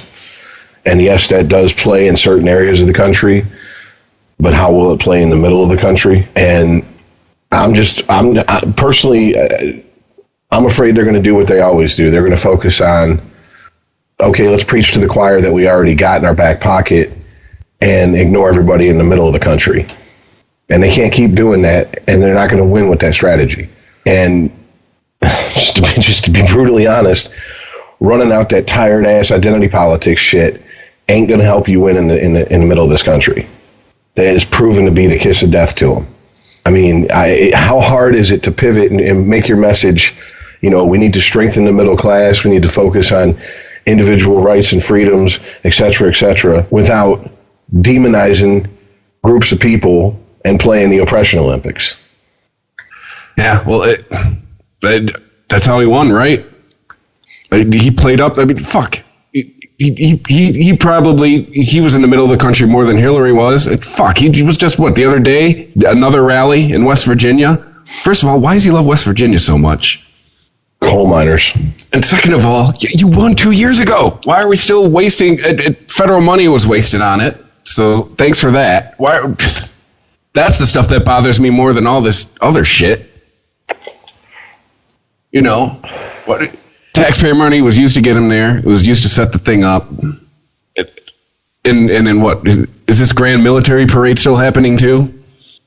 Yeah, the one that was supposed to be, what, 14 million? And then they were like, well, if it goes off the way he wants it, it's upwards of 90 million. Which, once again, here we are. Here we are with the president taking victory laps, and we're seriously gonna have a North Korea style military parade. I mean, I cringe at a lot of the people that say, Trump's rise to power is mirroring Hitler's or whatever. It's like, okay, hold on, pump the brakes. When he starts throwing literally entire groups of people into camps for extermination, okay, but this isn't a good look. We've always been above this as America. This is shit that other countries do to release to the world, be afraid of us. We are the world police. Everybody knows who the HNIC is. Ask the UN. I mean, if we pulled out of the UN, who the fuck is the UN's army? I don't know. Yeah. But it plays to a certain group of people. These hardcore, nationalist, America first, and it seems to strengthen their resolve, man. I mean, I don't understand it. I don't get it. I know Todd and I went back and forth about, having. I think it's silly to have pride in something you had no hand in. I can't help that where I was born, where my parents fucked and where my mom, pushed me out of. I didn't have a say-so in it. And he's like, well, you got to have some sort of pride in your country. Okay, I get it, but these are the flag-waving, cut-off jean shorts, American flag bandana, America lovers, and this is exactly what they want. I just think it's hilarious. They want to bitch about fucking entitlement programs, but have no problem spending $90 million just to basically wave our military dick around. Yeah. Fun stuff. Well, hey, did you guys see what Sacha Baron Cohen posted about Trump? No. Oh, shit. Okay, he posted his Ali G, and he posted a clip of him interviewing Trump back in the day. But it goes, to my main man, President Ronald Trump.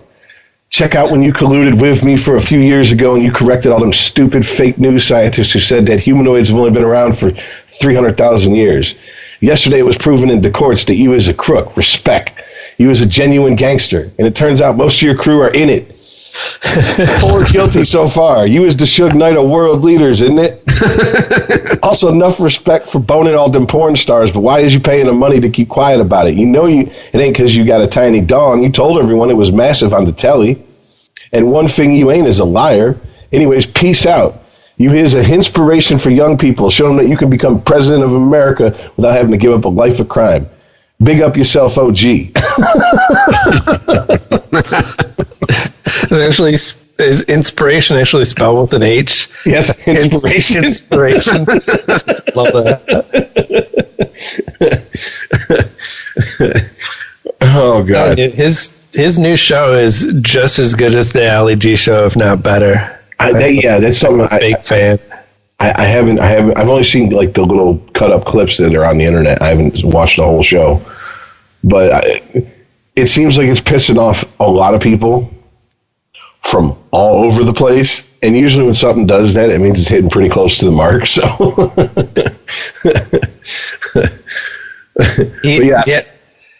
he got some like famous food critic to eat dishes that he prepared as a character, probably his best and most disturbing character.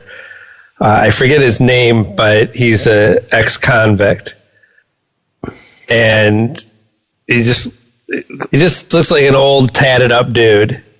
And he's always got like, this is his new career now that he's out of the joint, right? So the last one was he was a chef. Before that, he was a DJ, and he was a visual artist.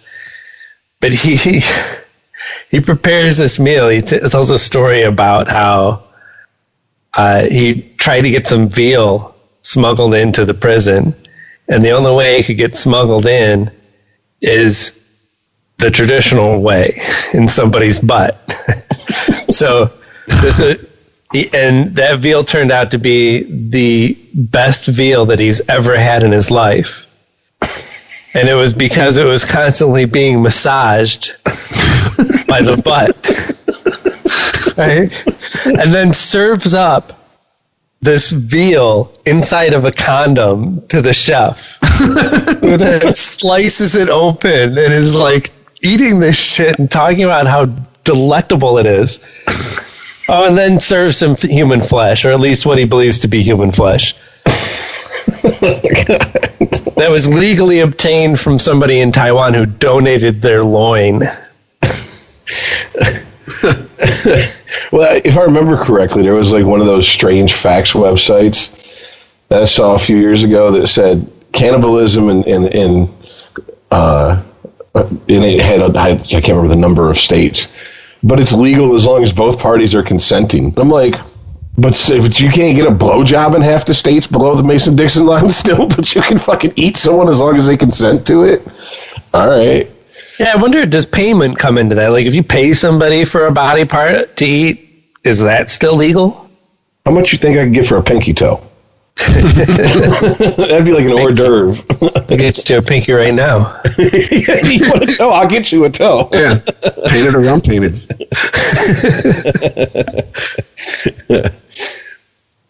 Didn't he have someone like basically simulate fellatio on him? Yes. Jesus God. He gets, that was, I think his name is Aran Arat or something like that. He always like barks it. But that's his Israeli character. He's like hardcore militant. He likes to give people advice on how to fight terrorism. And so since homosexuality is one thing that terrorists are afraid of, that I'm sorry, go. I just see where it's going. You understand where it's going. There's a number of things ridiculous things that he gets people to do. He was talking to some, I think it was a lobbyist or somebody. He might have even held office somewhere. And him and his assistant had these shields that they made with like gay porn on the front of it. Anyway, he really is like a underappreciated, damn near genius when it comes to a lot of this shit.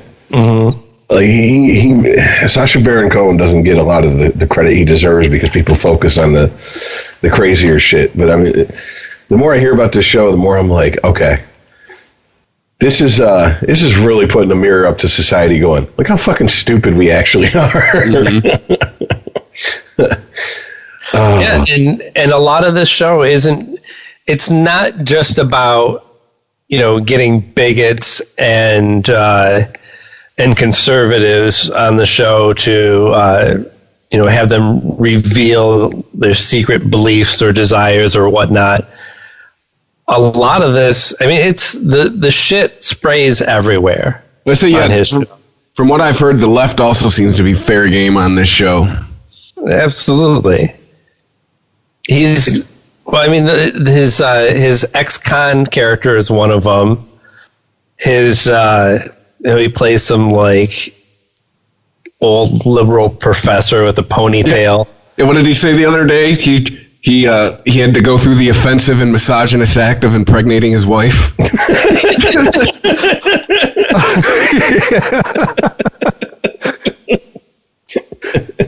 Oh shit. He actually gets a therapist to sit with him while he simulates birth. Yup. By sticking he has his housemaid, or his doula as he refers to her as, shove a baby doll up his ass and then pull it out real slow. His moom, as he called it. His man womb. His man womb. And then it comes out with no head. And he's like, well, where's the head? Go in there and get it. And that's when his counselor for all this was like, this is as far as I can take you on your journey. He tapped out. Yeah. Like, I'm done. This is, we've reached the limit. Right, but he gets people to treat these characters with respect, right? There is, up until a certain point, until they walk out of the room, they're going, and it's actually rare that somebody walks out of the room. They are going, well, I can't judge. Oh, this is what he believes, right? This is his culture. That's why the guy ate the meat out of the condom, right? Because, well, this guy did it, and this is the culture that he came from, and who am I to come in and judge? Well, I don't know. That's where it really skewers the liberals. I'm sorry. You don't have a condom. I'm judging. I'm judging hard. I'm not eating that shit. And I think what he's showing you is that there are things that you should be judging, right? The judging is what we do. Yeah, but it's become an evil word the last few years. But it's, well, a certain type of judging. It depends on who's doing the judging and who's being judged. There's a certain type that's acceptable and a certain type that's not. And it's not called judging when it's acceptable. It's called calling somebody out. So, right, like calling out Bill Maher and oh shit, I forget his name. That bald writer, the gay guy. Oh, Andrew Sullivan? Yes, Andrew Sullivan. And many others as Islamophobic, right? Because they don't like Islam. What? Does that term apply? I'm not necessarily afraid of Islam. I just don't like it. I don't like Christianity either, right? Neither do they. Or actually, I think Andrew Sullivan may. But, right, aren't you just allowed to not like a religion? No, not anymore. I'm not so ignorant that I think that every brown person with a beard is, into Islam. But if they are, then yeah, I'm going to kind of question a few things, and sure, not every person who is Islamic believes in all of that shit. Just like every Christian doesn't take every word in the Bible as the actual word of God. It's like, oh, there's the word of God, and then there's the word of God. Nobody really follows all this shit. Well, Bill Maher's brought this point up many times over the years, and it's a very valid point that gets shouted down as, one, incorrectly racist. Islam's not a race. And yeah, two, as Islamophobic, and that is anytime there's an attack or an averted attack or whatever the fuck, where are all the Islamic religious leaders condemning that? He goes, you hardly hear it. Sadly silent. Yes. The overwhelming majority of them are silent. I mean, like the shit with I forget the magazine in France that put a depiction of Muhammad on their cover. Was it Charlie Hebdo? Yes, thank you. It was amazing the amount of no comments that were made, and I get that, and I get that here in America Muslims are not the majority, but there are other parts of the country where they are very much the majority. They are the ones in power. They're the ones doing the oppressing. But somehow they get a pass at that because they're not the majority here in America. They get a pass from all the, well, I can rip on Christianity and Catholicism all I want, but you can't talk shit about Islam or else you're a racist Islamophobe. Right. I mean, we're talking about a religion that most of its believers think their Islamic laws trump any governmental laws. And those laws are all decided by, bunch of old dudes with beards. And a really old book. Don't forget that. Well, even then, they take that and bastardize it in whichever way that fits their beliefs already. But once again, we get back to, if you say that, inevitably in a large enough crowd, you're going to get someone go, oh, like our laws aren't, there's not laws on the books that are based on bullshit Christian beliefs. Yeah, those are garbage too. Yeah. Yeah. What's your point? You don't have one. Once again, sit down, shut up. Adults are talking. I mean, that's basically what needs to happen. Is people need to be told to shut the fuck up, because first of all, they're not even factually correct. Second of all, an opinion is not proof. If I say I don't like something and you say you do like something, you didn't refute my argument. We both just stated an opinion. That's it. It doesn't make our opinions factual. All right, and that's what drives me nuts about this shit. Like, we just sat here, we opened the show basically with just taking a huge shit on the Catholic Church. And, I mean, except for maybe some hardcore Catholics, I think most people would just be like, well, yeah, they deserve it. Good. Yeah, fuck them. Now, if we had opened the show with, taking a huge shit on Muslims, oh, boy. Come on now. There'd be, people heard it. Oh, I can't believe they did that. What's wrong with them? Well, you're talking about the same crowd that will fight for, will fight on the side of Islamic people to have, a place for them to pray in public buildings. But they're the same people that if you want to perhaps put a crucifix up or maybe a chapel, or just say, hey, kids should get 30 seconds in school to pray, then they'll be, nope, you got to keep church and government separate. They'll talk out of both sides of their mouth. Well, absolutely. And it's because it's the, what do you call it, the underdog mentality. Well, they're not the majority. Well, yeah, so go to, I saw, I don't know what it was. I don't know what March it was, but there was a picture I saw the last couple months. It's probably at a Pride parade now that I think about it, because Pride Month just was like a couple months ago. But it was a group of people holding up, the LGBT community supports Islam. And I'm like, well, it's too bad they don't support you. Yeah. Go be gay in an Islamic country. Let me know if they support you. I mean, yeah, I've seen the videos of them throwing people that are gay off the top of buildings. It wasn't special effects. It wasn't some trick photography. Yeah, that's like the Boy Scouts of America supporting Larry Nassar. It's like Christians against Christ. Wouldn't it technically be the Girl Scouts? Well, yeah, he did. Well, he did have one male accuser, which makes me think, like, did he just want to try it? I don't know. Jesus. Maybe even that joke's too dark for the podcast. My bad. But no, I understand the need to believe in something bigger than yourself. I understand the community that comes with a shared belief system. But is there any way to divorce the just horrible shit that comes with it from that? I mean, because we haven't really figured it out. This is a situation that breaks down on a smaller level too. Rich, you and I have talked briefly about the Comicsgate group that exists on various social media platforms.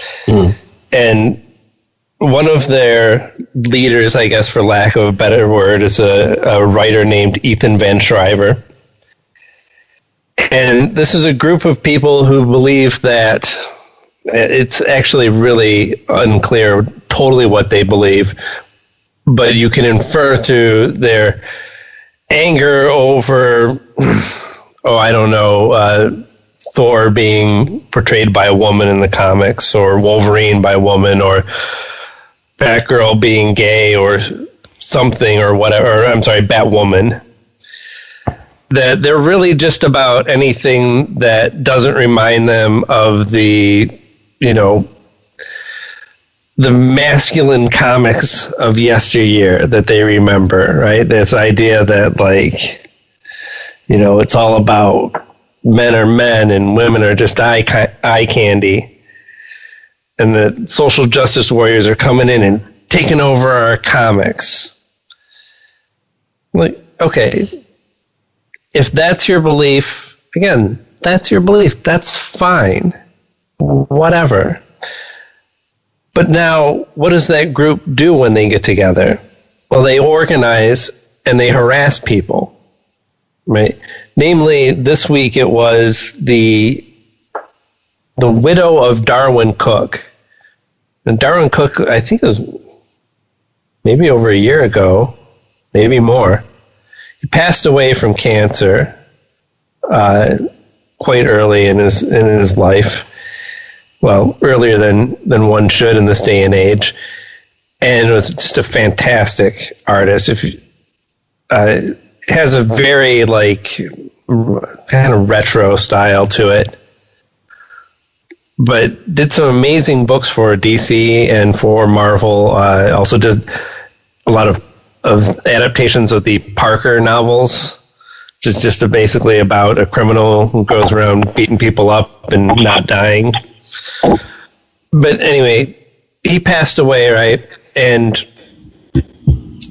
the comic skaters are talking about how talking about this artist who's no longer here to defend himself, saying like this was a man who knew what comics were really about, right? And I think a lot of it came from his adaptations of the Parker novels. The Parker novels, if you're not familiar with them, these are like 50s era pulp fiction stuff where, you know, this is just a mean criminal. Are you playing basketball? To what, me? What is that? Yeah, what is that noise? Clicking my mouse? No, I don't know. So anyway, the Parker novels, very like He-Man type of stories, right? He's a hardened criminal. It's always getting mixed up and somebody's double crossing him and there's some dame involved, right? And you know, they are of their time, right? If somebody wrote that type of novel now, it'd be hard to kind of take them seriously, but you can't go back and change the past. That is what it is. And I think they can be appreciated on that level. But the comic skaters want to prop Darwin up as Darwin Cook as like this hero of their movement, somebody who would have been right there with them in combating the changing face of comics in these days. And his widow replied and said on Twitter that you didn't know my husband and he wouldn't want anything to do with your movement. And instead of just going, oh, well, look, difference of opinion and maybe I overstepped for speaking for a dead man that I never really knew and trying to rope him into my movement and back off. But no, they doubled down. But yeah, because that's what we do now. They harassed her. She actually shut down her Twitter account for like half a day and then I guess thought better of it. And she's certainly gotten a lot of support. And yet, like the aforementioned Ethan Van Sciver, one of the leaders, and mostly just because he's probably the most high-profile person. He's actually written for DC Comics at one time. He likes to say that, oh, well, this is not representative of us as a movement. You know, we have we may have some bad seeds in here, but that's not really what we do. Well, okay, but if it's just a few bad seeds and they go on operating without you doing anything about it, you know, then it's kind of telling of the environment that you're creating, right? What this group really stands for. And I'd say the same thing to Islam, and I'd say the same thing to the Catholic Church. You know? Oh, look at you bringing it all back around. That's great. It's you want to tell us that that comics we just want good old fashioned, you know, comics like they used to be, and Islam is a religion of peace, and the Catholic Church loves children and Yeah. And doesn't want to harm them, right? And nobody's saying that everybody in the Catholic Church fucks boys, that every Muslim strapping a bomb to his body, or that every comic skater is out trying to harass people who are grieving people sometimes even. And nobody's saying that that's everyone, but it definitely is illustrative of what your supposed movement is about. The actions are always louder than the words. But I'll play devil's advocate here. How are you supposed to police the nut jobs, especially if you're in something like a movement? I mean, if it's something that has, if it's right. Yeah, but if it's a huge movement that has like, thousands or hundreds of thousands of people, how are you supposed to police the nut jobs? Yeah. And it's the same mentality that allows it to happen when you see, the people harassing the widow online. Yeah. First of all, are the same type of scumbags, except for they're even bigger chicken shits because they won't go out and do it in person. But I mean, I'm not advocating for them to. It's probably better they keep it online where it's relatively harmless. But it reminds me of the people that are chasing around anyone who's a Trump supporter, slapping, MAGA hats off their heads, screaming at them in a restaurant until they leave, whatever. Mm-hmm. And it's the silence from the people in the Comic Gate group is the same silence from the people who would have sympathy for their sympathies lie with the people who are harassing the Trump supporters, because the truth is they get off on it. They want. You ask them on the record, they'll say no. That's not what we're about. But deep down inside, they like it. That's all there is to it, and that's the reality of right. And I think the way the way you do police it is you don't say this is not us. That you first accept responsibility.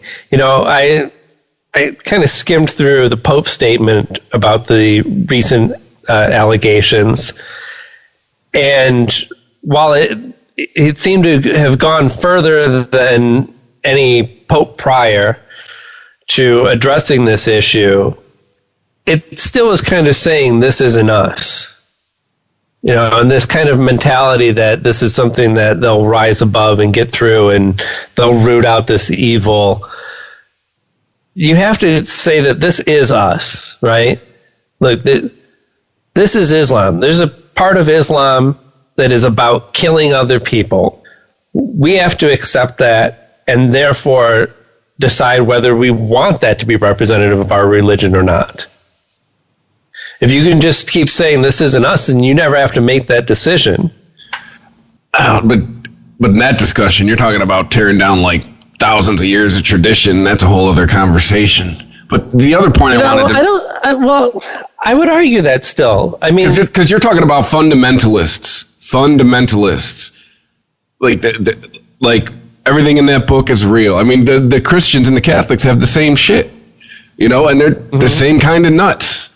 They call themselves fundamentalists, but they're really just interpreting. In the same way, like, people refer to themselves as constitutional and fundamentalists, and like that's the oxymoron. The Constitution was meant to be a flexible document, so you can't look at it in this fundamental way. You always have to look at it in the aspect of what's going on around you. But the fundamentalists are really just the latest interpreters that are using it to continue a chain of power. So, I mean, if Islam really is a religion of peace, well, then there's your fundamentalists right there. Take that and use that to reclaim your religion. You don't have to tear it all down. There's plenty of good in the Bible. There's some random weird shit in the Bible about what to eat and who throw stones at, but the majority of it is reasonable, good shit. I mean, it's in the nicest way possible. You definitely obvious that you did not grow up with religion or religious people. Yeah. Because you cannot... Rich, help me out here. A fundamentalist, you're not getting through to them. No. I mean, no way, man.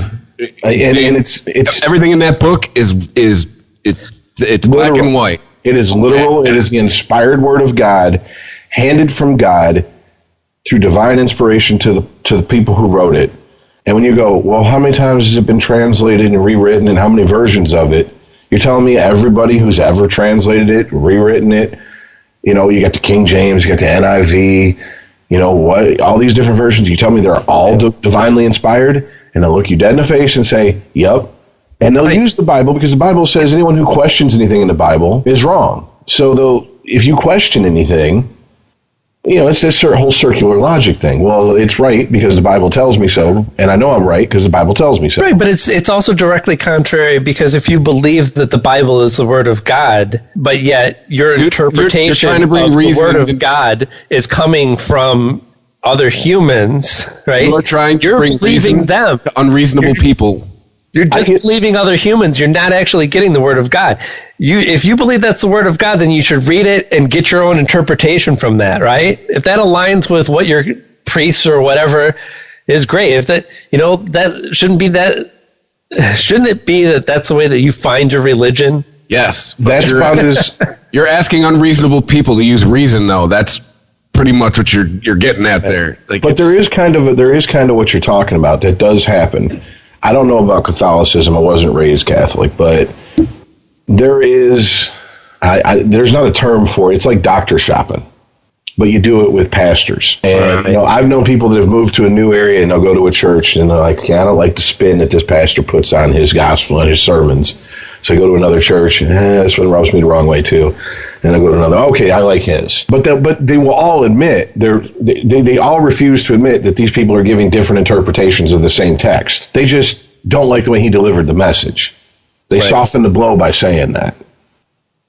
Right, and I've always heard this as kind of a derogatory term for somebody that, is not really truly religious, right? They're just looking for something that already fits their comfortable beliefs.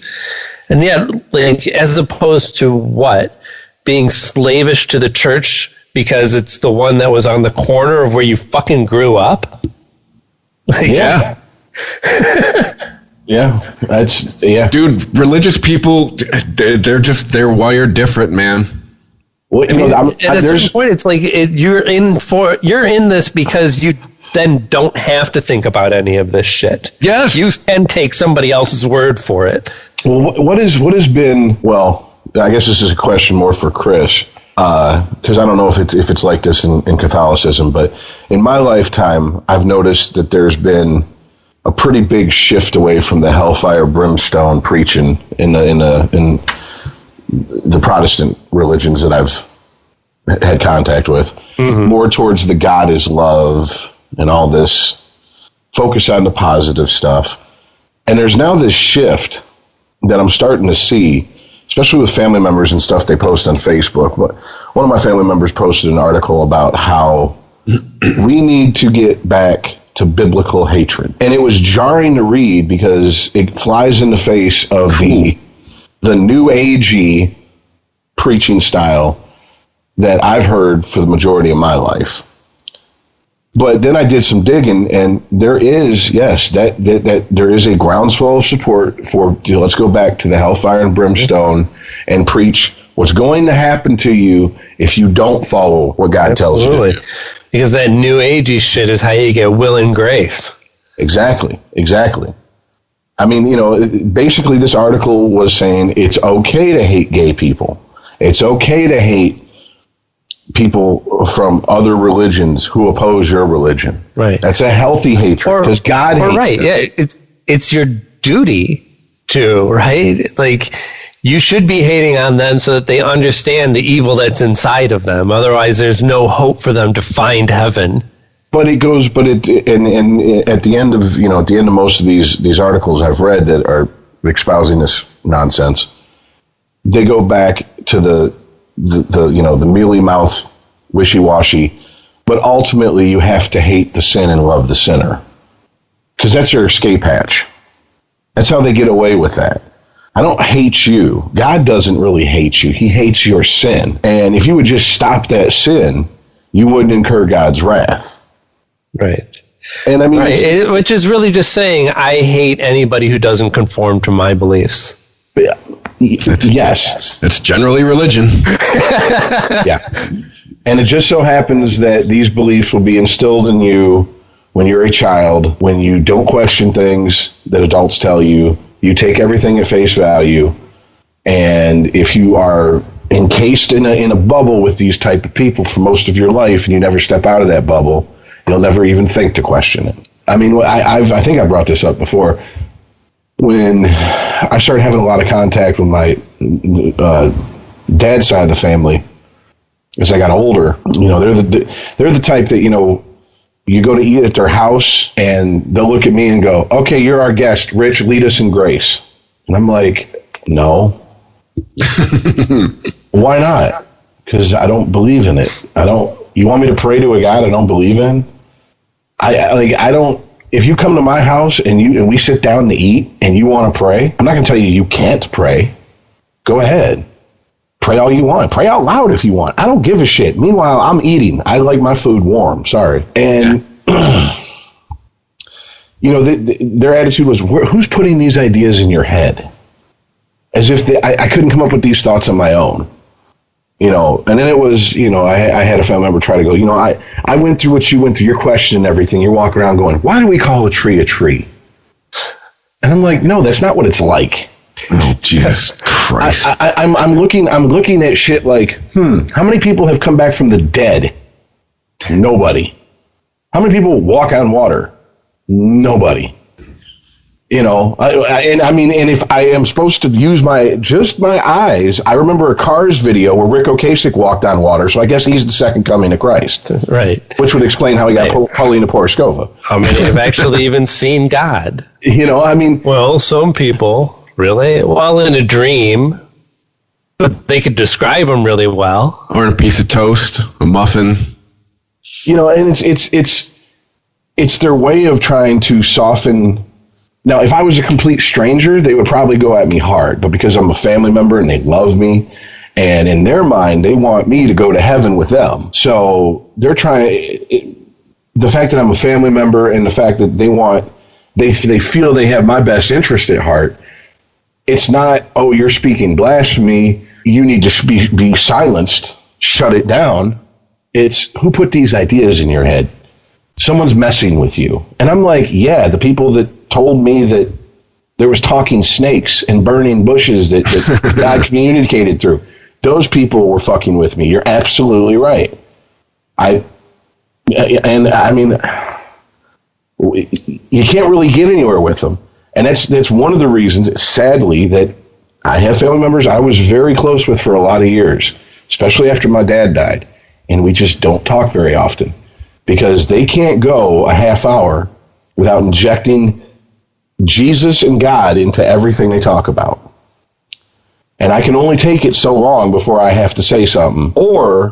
And this happens way more often now because I've learned to bite my tongue, I'll inadvertently say something that will set them off on a rant.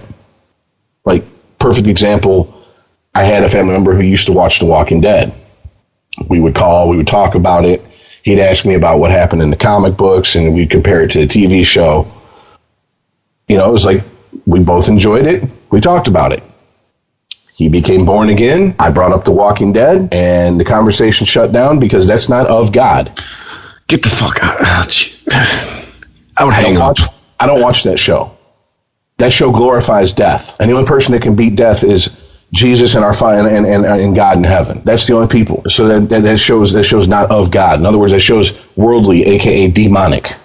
And I'm like, what do you say to that? I mean, I know. It's kind of gone downhill after season 5 anyway. I liked Negan for about 2 episodes, and I was like, all right, we get it. You cuss a lot, and you walk around with a bat on your shoulder. Great, wonderful,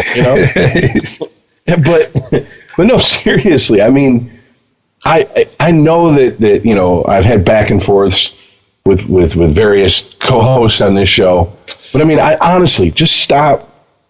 Take away the fact that Christianity is the dominant religion in this country, and listen to what I just said and tell me that doesn't sound like someone who's mentally ill. But because more people think like that than not, we just call it religion. Mm-hmm. I mean, I've literally had family members tell me depression is demon possession. And I'm like, what? No, I can show you a CAT scan of someone who has a chemical imbalance that makes them prone to depression. And then I can show you a CAT scan of someone who doesn't. And you can visibly see the differences in their brain. It's the devil trying to tempt you, Rich. I know, it's the Bill Hicks, where are all these fossils here for? To test your faith. You can either have Jesus or Jurassic Park. You can't have them at the same time. And you know what? That was a Bill Hicks bit back in the late 80s, early 90s. And you know what Christians do now? I swear to God, I saw this at my daughter's mother's church right before we split up.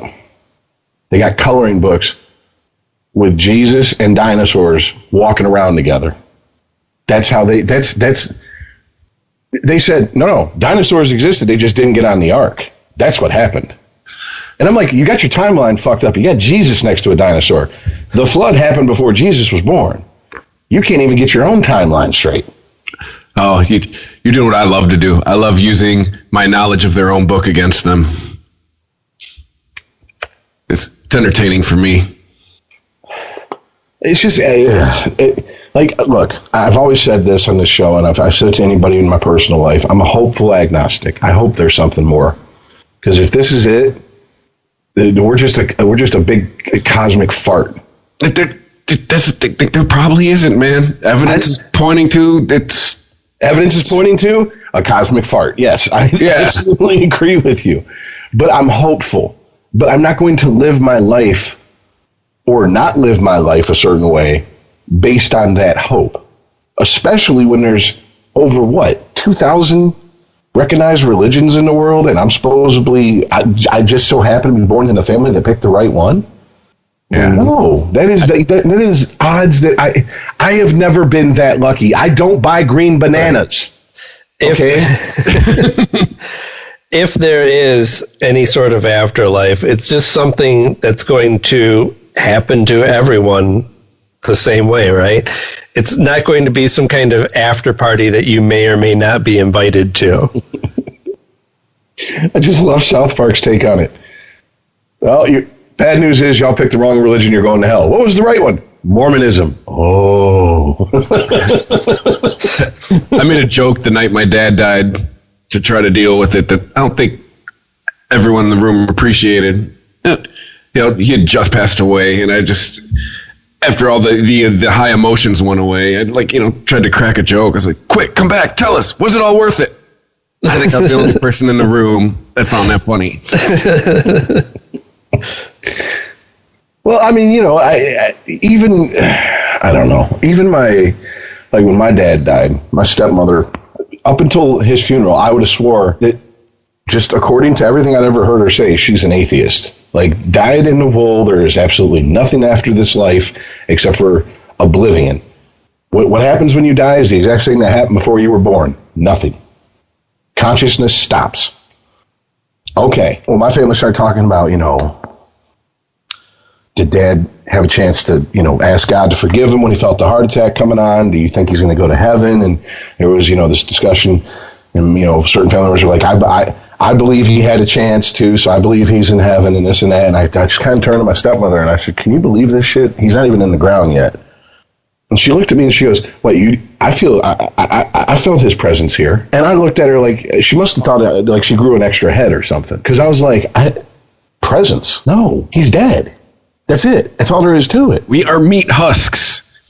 Whatever. Yes, exactly. It's like when I saw him on the mortician's table in the basement of the funeral home underneath, fucking fluorescent lighting. I was like, whatever was my dad, that's just what was carrying it around. Yeah. His spirit, his consciousness, whatever you want to call it. So it was jarring to see him in that condition, to see his body in that condition, but ultimately it was like, it's just the shell that was walking around. No, yeah, that's one of the thoughts I left with that night. Is it's quite a reminder. Yep, we're just a husk. We're a husk for a consciousness, and then that's it. It's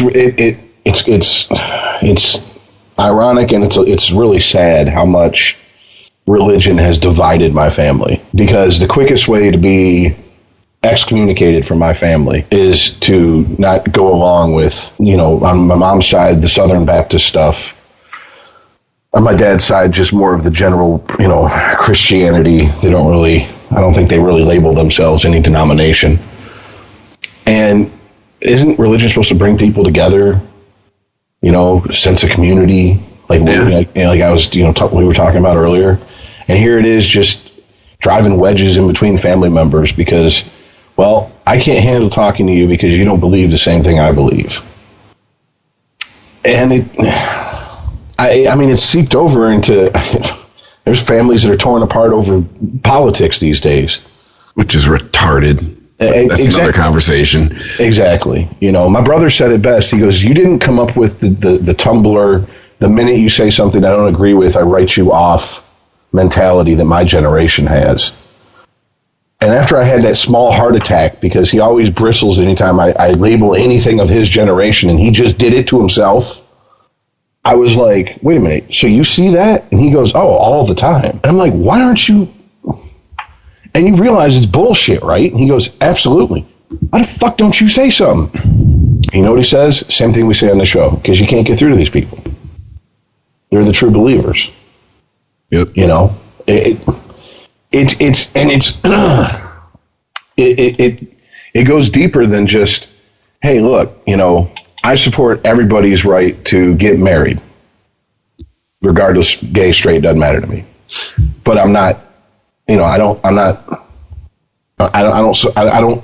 like the gay lifestyle. Like, you know what I'm saying? Like, are there even people like that anymore? Because there used to be. There used to be people who be like, look, I don't like what you do, but I'll fight for your right to do it. Now it's like you have to agree with everything. You have to agree straight down the board. Well, Bill Maher said that about Alex Jones, and he got lambasted by liberals. Oh, I bet. You brought it up earlier. And I'm sorry, I don't know my peripheral characters in Batman like I should. Batwoman? Batwoman, yeah. Is gay. Yes. Okay. And... Well, the current version of her in DC Comics, which has been around for quite some time. Okay. 5-6 years, I believe, at least, is, she's homosexual. Okay. And Ruby Rose was cast to play her. Yeah. And Ruby Rose was in Orange is the New Black, I think one of the John Wick movies. Questionable acting talent aside. Yeah. That was not what she was attacked for, that she couldn't act her way out of a fucking high school play. Yeah. It was because she's not gay enough. Now, this is a woman who calls herself gender fluid and came out as a lesbian at 12 years old. How fucking gay does she need to be? Gay enough? What? Why? Well, she couldn't win from either side. Exactly. I mean, the comic skaters guys are like, well, here you go. Here's another social justice warrior action on comics. They're going to cast Batwoman as a lesbian. Like, okay, well, clearly you don't follow comics, or else you'd know that she already was. And then on the other side, she's, how gay do you got to be? Like, I want not gay enough to find. What's their problem? I think she's dated men before. I think she said she came out as lesbian at 12 and at some point declared herself bisexual, but she's more attracted to women than men. And I'm like, okay, so first of all, okay, you're an actor. Your job is to act like someone you're not. It's make believe, people. Dustin Hoffman doesn't have autism. He doesn't get upset and hit himself if he doesn't watch Wapner. All right, it's a fucking role. I mean, Jesus fucking Christ, man, really? Al Pacino is Tom not robbing Hanks really didn't have AIDS. Yeah, he's still alive. Al Pacino is not a gay man robbing a bank so his boyfriend can have a sex change operation. Okay, I mean, it's called the art of acting. It's make believe. It's pretend. All right. Well, if you're going to be inclusive and actually cast a gay woman to play a gay woman's part, you better pick the gayest woman you can find. So who do they want? Do they want that butchie bitch from Orange is the New Black play Batwoman? Yeah. I don't know. I mean, Michael Moore should play Batwoman. You got bigger tits than Ruby Rose. And I mean, that is to me, that sums up where we're at right now in society. That you cannot fucking please anybody. I said it the other night on Sporgy. You know, Louis C.K. I said everything's wonderful, nobody's happy. Like if people turn on their cell phone while they're on a plane and it takes a second longer than they think it should. Oh God, this phone's so slow. You're flying through the air, talking with wireless communication to people that are thousands of miles away from you. That's something that would have been magic 200 years ago. Do you understand? Like, oh my God, it took 3 seconds for your phone to turn on. Calm down. Yeah. No, I'm not much of a fan of Ruby Rose. I don't think she's a very good actor. But when I heard that she was cast, I was like, wow, that's kind of perfect. I think that she's going to do a great job in that role because she doesn't really have to stretch herself that much, right? I swear, God, Aaron, I thought, oh, that's perfect. They can't get mad about that. And then the gay community said, hold my beer. Excuse me. Hold my chocolatini. But dude, what was it? There was something with Common a few weeks ago where they were angry that his stand-in was. Keep in mind, this person was still black. He had a stand-in that was a lighter complexion than Common, so they put some makeup on the stand-in's face to darken their complexion. Keep in mind, still a black person. Right. And this production company or whatever is getting, lambasted for putting somebody in blackface. This is a fucking Spike Lee movie from 2000. It's called Bamboozled. People, Jesus fucking Christ. Are you kidding me? I'm not shocked, but it's just like, really? Okay. Everyone was outraged that this stand-in was put in blackface. Meanwhile, let's forget all about all the technical aspects of a movie where you need to make sure you still have the right lighting, the right blocking, all that shit. But sure. And let's ignore the fact that every actor on that set is covered in makeup. Yeah. Makeup that darkens or lightens their skin tone for the shot, by the way. Well, I mean, if you think putting the stand-in in blackface looked racist, imagine what it's going to look like when you watch Common's movie, whatever he's in, and all you can see here is teeth and eyeballs. It's going to look racist as fuck. Well,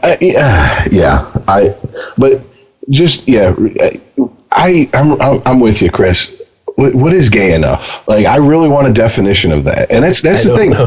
Here's the thing. For all the people that were bitching that she's not gay enough, and all the people bitching at the people bitching that she's not gay enough, no one asked that question seriously. And I mean, it's like, do I have to start my own news website so I can just ask these questions that it seems like should be the first question out of your mouth, but it's never even uttered? Like, define it. What is it? It's like when someone, I had a friend for a lot of years, and he was black, and he grew up in Farmington Hills, and, if you heard him on the phone, he didn't have a very thick black accent. Didn't have one at all, really. And people used to say to him all the time, "Oh, you're the whitest black person I know." So he bothered to pay attention in English class? And he would hold that against him? And he would say to me, and by the way, he's pretty dark. He'd go, how fucking black I gotta be? I'm serious. He's like, I'm a shade lighter than Wesley Snipes. How fucking black do I have to be before I'm a real black person? What's a real black person? First of all, what's a white black person? And I'm like, this is before Robert Downey Jr. in Tropic Thunder. They referred to her as lesbian for straight people. That's what they called Ruby Rose. Okay, so you know what that means? That means, because I've seen some pictures of her. The kind of the boy haircut doesn't do a lot, but I've seen some pictures of her with the longer hair. And I'd sexually disappoint the fuck out of her for a few seconds. Oh, yeah. So that's because that means, straight men are attracted to her, or could be. You're not gay enough. Oh, I'm sorry. So I have to look like a bag of smashed assholes and walk around with my diesel dyke haircut, tatted up in prison tats. With 15 different color hair, so I'm gay enough. What the fuck?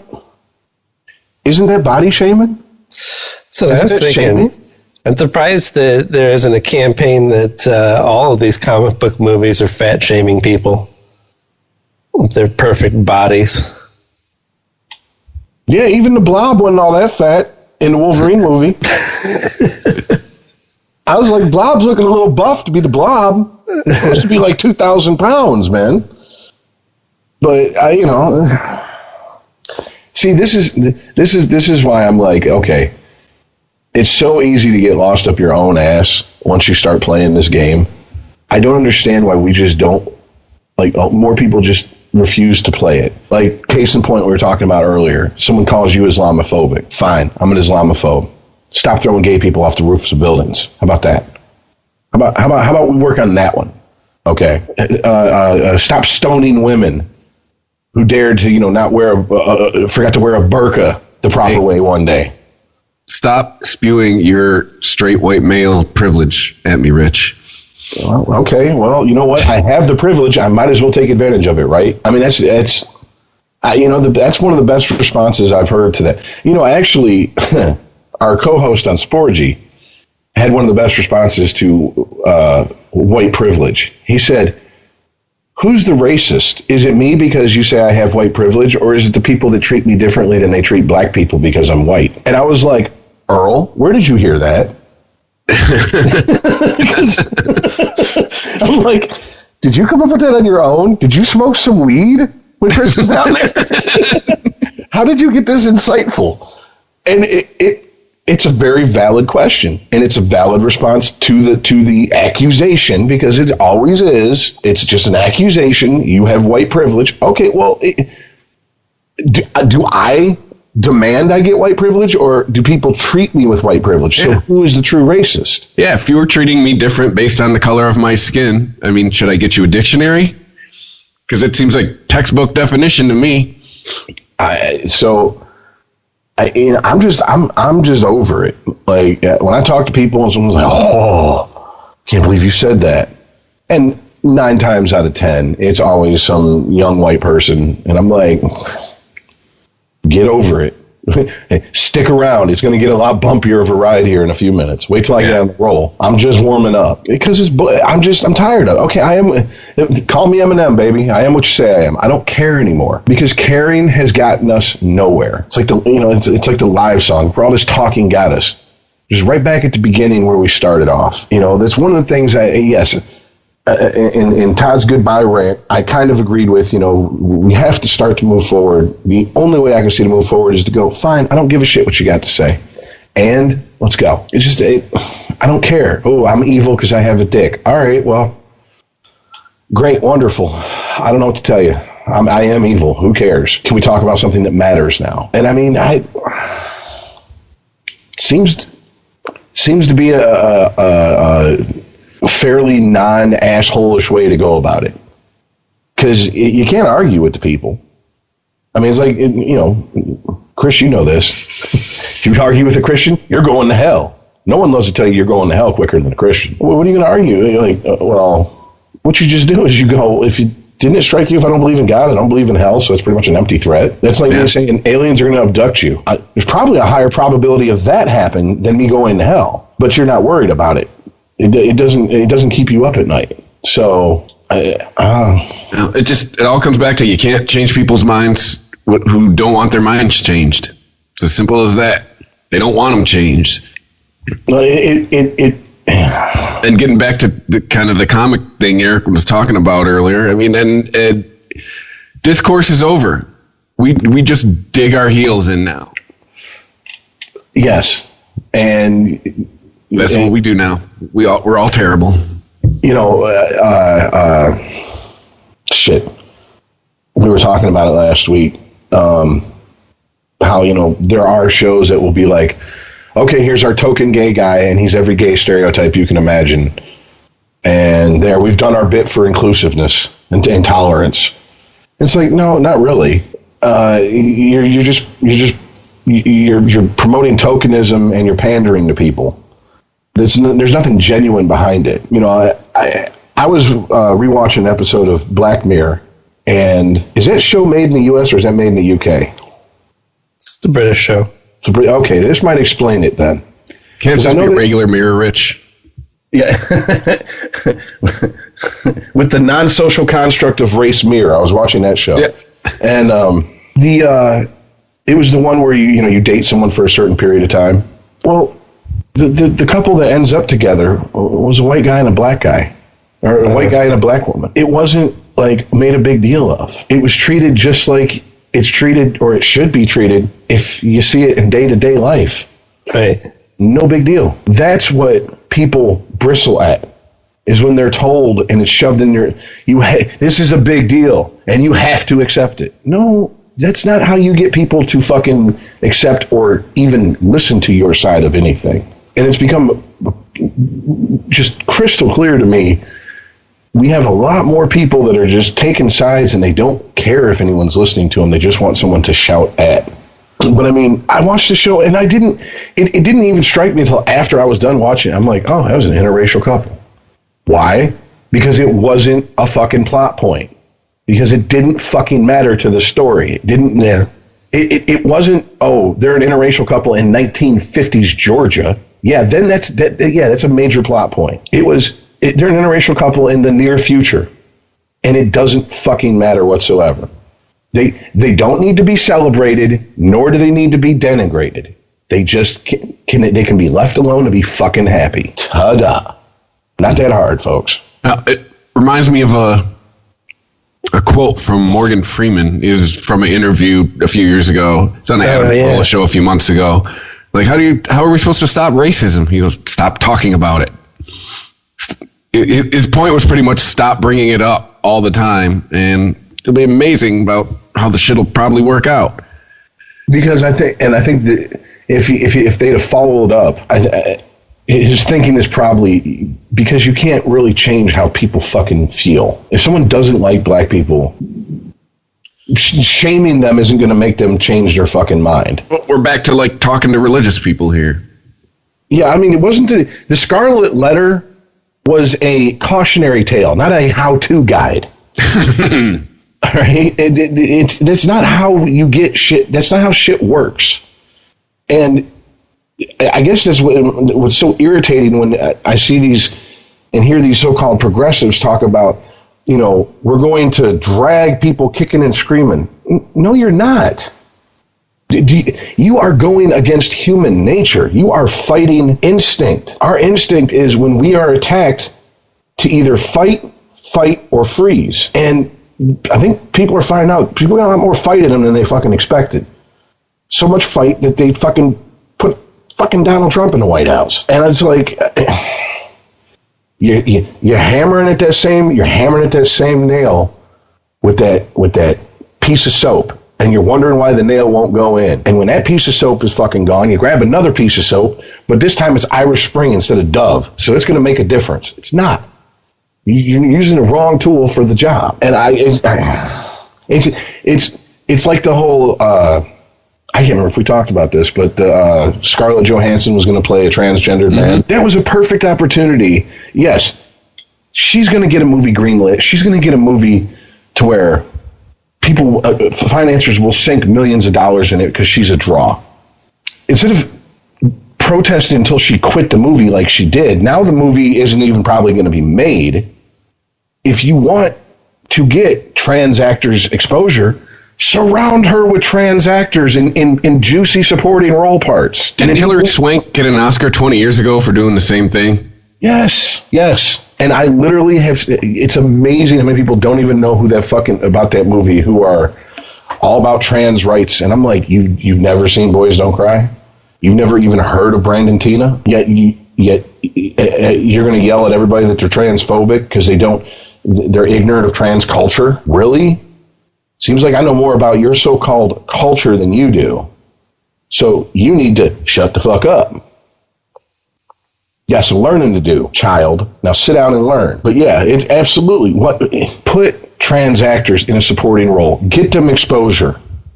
We know how Hollywood works, guys. You know, you get one role, you get some heat, people start casting you in everything. I mean, the chick from Orange Is the New Black, they could have gave her a role in there, boom. That could have been her ticket to the Oscars. Best Supporting Actress. Even a Golden Globes nomination will get her enough heat to where they're going to... Hollywood, at the end of the day, wants to cash checks. They're going to put whoever's going to put asses in the seats in movies. You need money. You have to make money. You don't make money, you're not a business. I mean, it really makes me wonder, like, the quote-unquote leaders of this community, what the fuck are they doing? I mean, because they're literally cutting their nose off to spite their face left and right. And it happens all the time these days. And if you really want to further your cause, you have to pick and choose the battles to fight, because you can win a lot of battles and still lose the war, and that's the way it's looking for you people right now. Sorry about your luck, and you're doing it to yourself. I'm still stuck on this not gay enough. You're not a real gay guy. What? Like, does she have to have a chick eating her pussy at all times? That's what I was going to say. Does she have to go down on a 300-pound lesbian on the 50-yard line? You know what I'm saying? Of a Patriots game or something? I mean, is that gay enough? Like, it's, same thing with, Corey. You don't act gay. He's like, I sucked a dick last night. I think that's pretty gay. I'm like, fair enough. Yeah, what'd you do last night, Rich? Didn't suck a dick. So, see, that's not acting gay. I acted plenty gay. Trust me. Ask my boyfriend. Well, what does Homer Simpson say in the episode where they befriend, what's his name, the director? John Waters. Waters, yeah. And he talks about how he's an American male and he likes his beer cold, his steaks bloody, and his homos flaming. Yes. Which isn't that the episode where he has the wind up Santa that's ho, ho, ho? Uh-huh. Oh, no. Yeah. Oh, it's not? That was the Christmas. Yeah. That's their first one. That was a Christmas episode, wasn't it? Wasn't that Flanders? No, he has John Waters' character has the robot Santa that scares away the, it wasn't a Christmas episode. There just happened to be reindeer there. Because he was supposed to take him hunting. That's why. Just John Waters hunting. Well, no, they were going to take the boy. Bart was going to go hunting to counteract his interactions with John Waters' character. Make sure that he grew up straight. Or he puts Bart in front of the billboard for Laramie cigarettes, and it's got girls having a pillow fight on it. Mm-hmm. Yeah. He has him just sit there and watch the billboard, and then comes back like an hour later, and he's like, "How you feel, boy?" And he's like, "Well, I kind of want a cigarette." And he's like, "That's a start. What's your brand?" He's like, "Anything slim." Let me get them 120 Misties. You got a straw on fire in your mouth. Speaking of The Simpsons, I heard an interview with one of the writers. I cannot remember his name. He's been there since the beginning. But they asked him about Apu, and basically he said, well, we're just going to kind of phase the character out. And it goes right back to, and he goes, it's very strange because when Apu was when we first came on, I used to have people who were Indian come up to me and go, I love Apu because he's the only Indian on TV right now. And now it's, it's horrible. This is a racist and stereotypical depiction and this and that. And he's like, so we're just getting rid of the character. We're just going to phase him out. And it's like, did we forget that Apu is like one of the only people who's not mentally retarded in The Simpsons? Right, yeah, that is true. And I'm willing to bet, too, it was more white people are the ones that are calling for Apu. Like most things, it's mostly white people calling for the end of Apu. Yeah, I've seen that apparently there's fuck white people. I resigned from the white race is supposedly trending on Twitter. And I'm like, Yeah, fuck white people, but for completely opposite reasons. We just ruin everything. We think we're so good that we get offended for other people on their behalf. Like, sit down, darky. I know how to be more offended for you than you know how to be offended for you. Yeah. Also, I bet these people will all of a sudden be white again when they get pulled over. Just throwing that out there. One of my favorite Paul Mooney quotes. Everybody wants to be black till the cops show up. And all of a sudden, you see Eminem speaking like an 18th century British aristocrat. Hello, officer. What seems to be the trouble? Pip, pip, good sir. What's your boggle today? I do say bully for you, sir. Are there some ruffians about, officer? We don't want any. We don't want any. Is there some horseplay about? Oh shit. All right, we got anything else, guys? I think that covers it. We ended on a Paul Mooney quote. That's a first. Nice. 200 and almost 50 episodes. Yeah. Well, hey, everybody. Thanks for listening. Got a little contentious there in the middle of the show, but we've talked about it for 4 years or however long we've been doing this. Wouldn't it be boring if we just always agreed on everything? Right? So, yeah. So thanks for your listening. We're on Twitter at UnregimentedPod. You can email us unregimented@ChristopherMedia.net. Show comes out every Saturday. You can check out, depending on when you listen to this, the Weisman podcast that was posted previous to this show. Aaron and I go a little bit more in depth on the Apu discussion. Maybe a little more non-serious route, but you can check that out as well. So thanks for listening, and we'll catch you next week. See ya. Later, guys.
If you like this show, please tell a friend.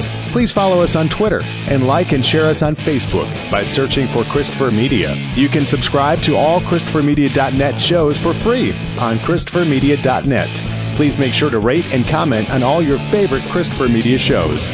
Thank you in advance for supporting Christopher Media by clicking on the PayPal button and by clicking through to all the sponsors who support ChristopherMedia.net.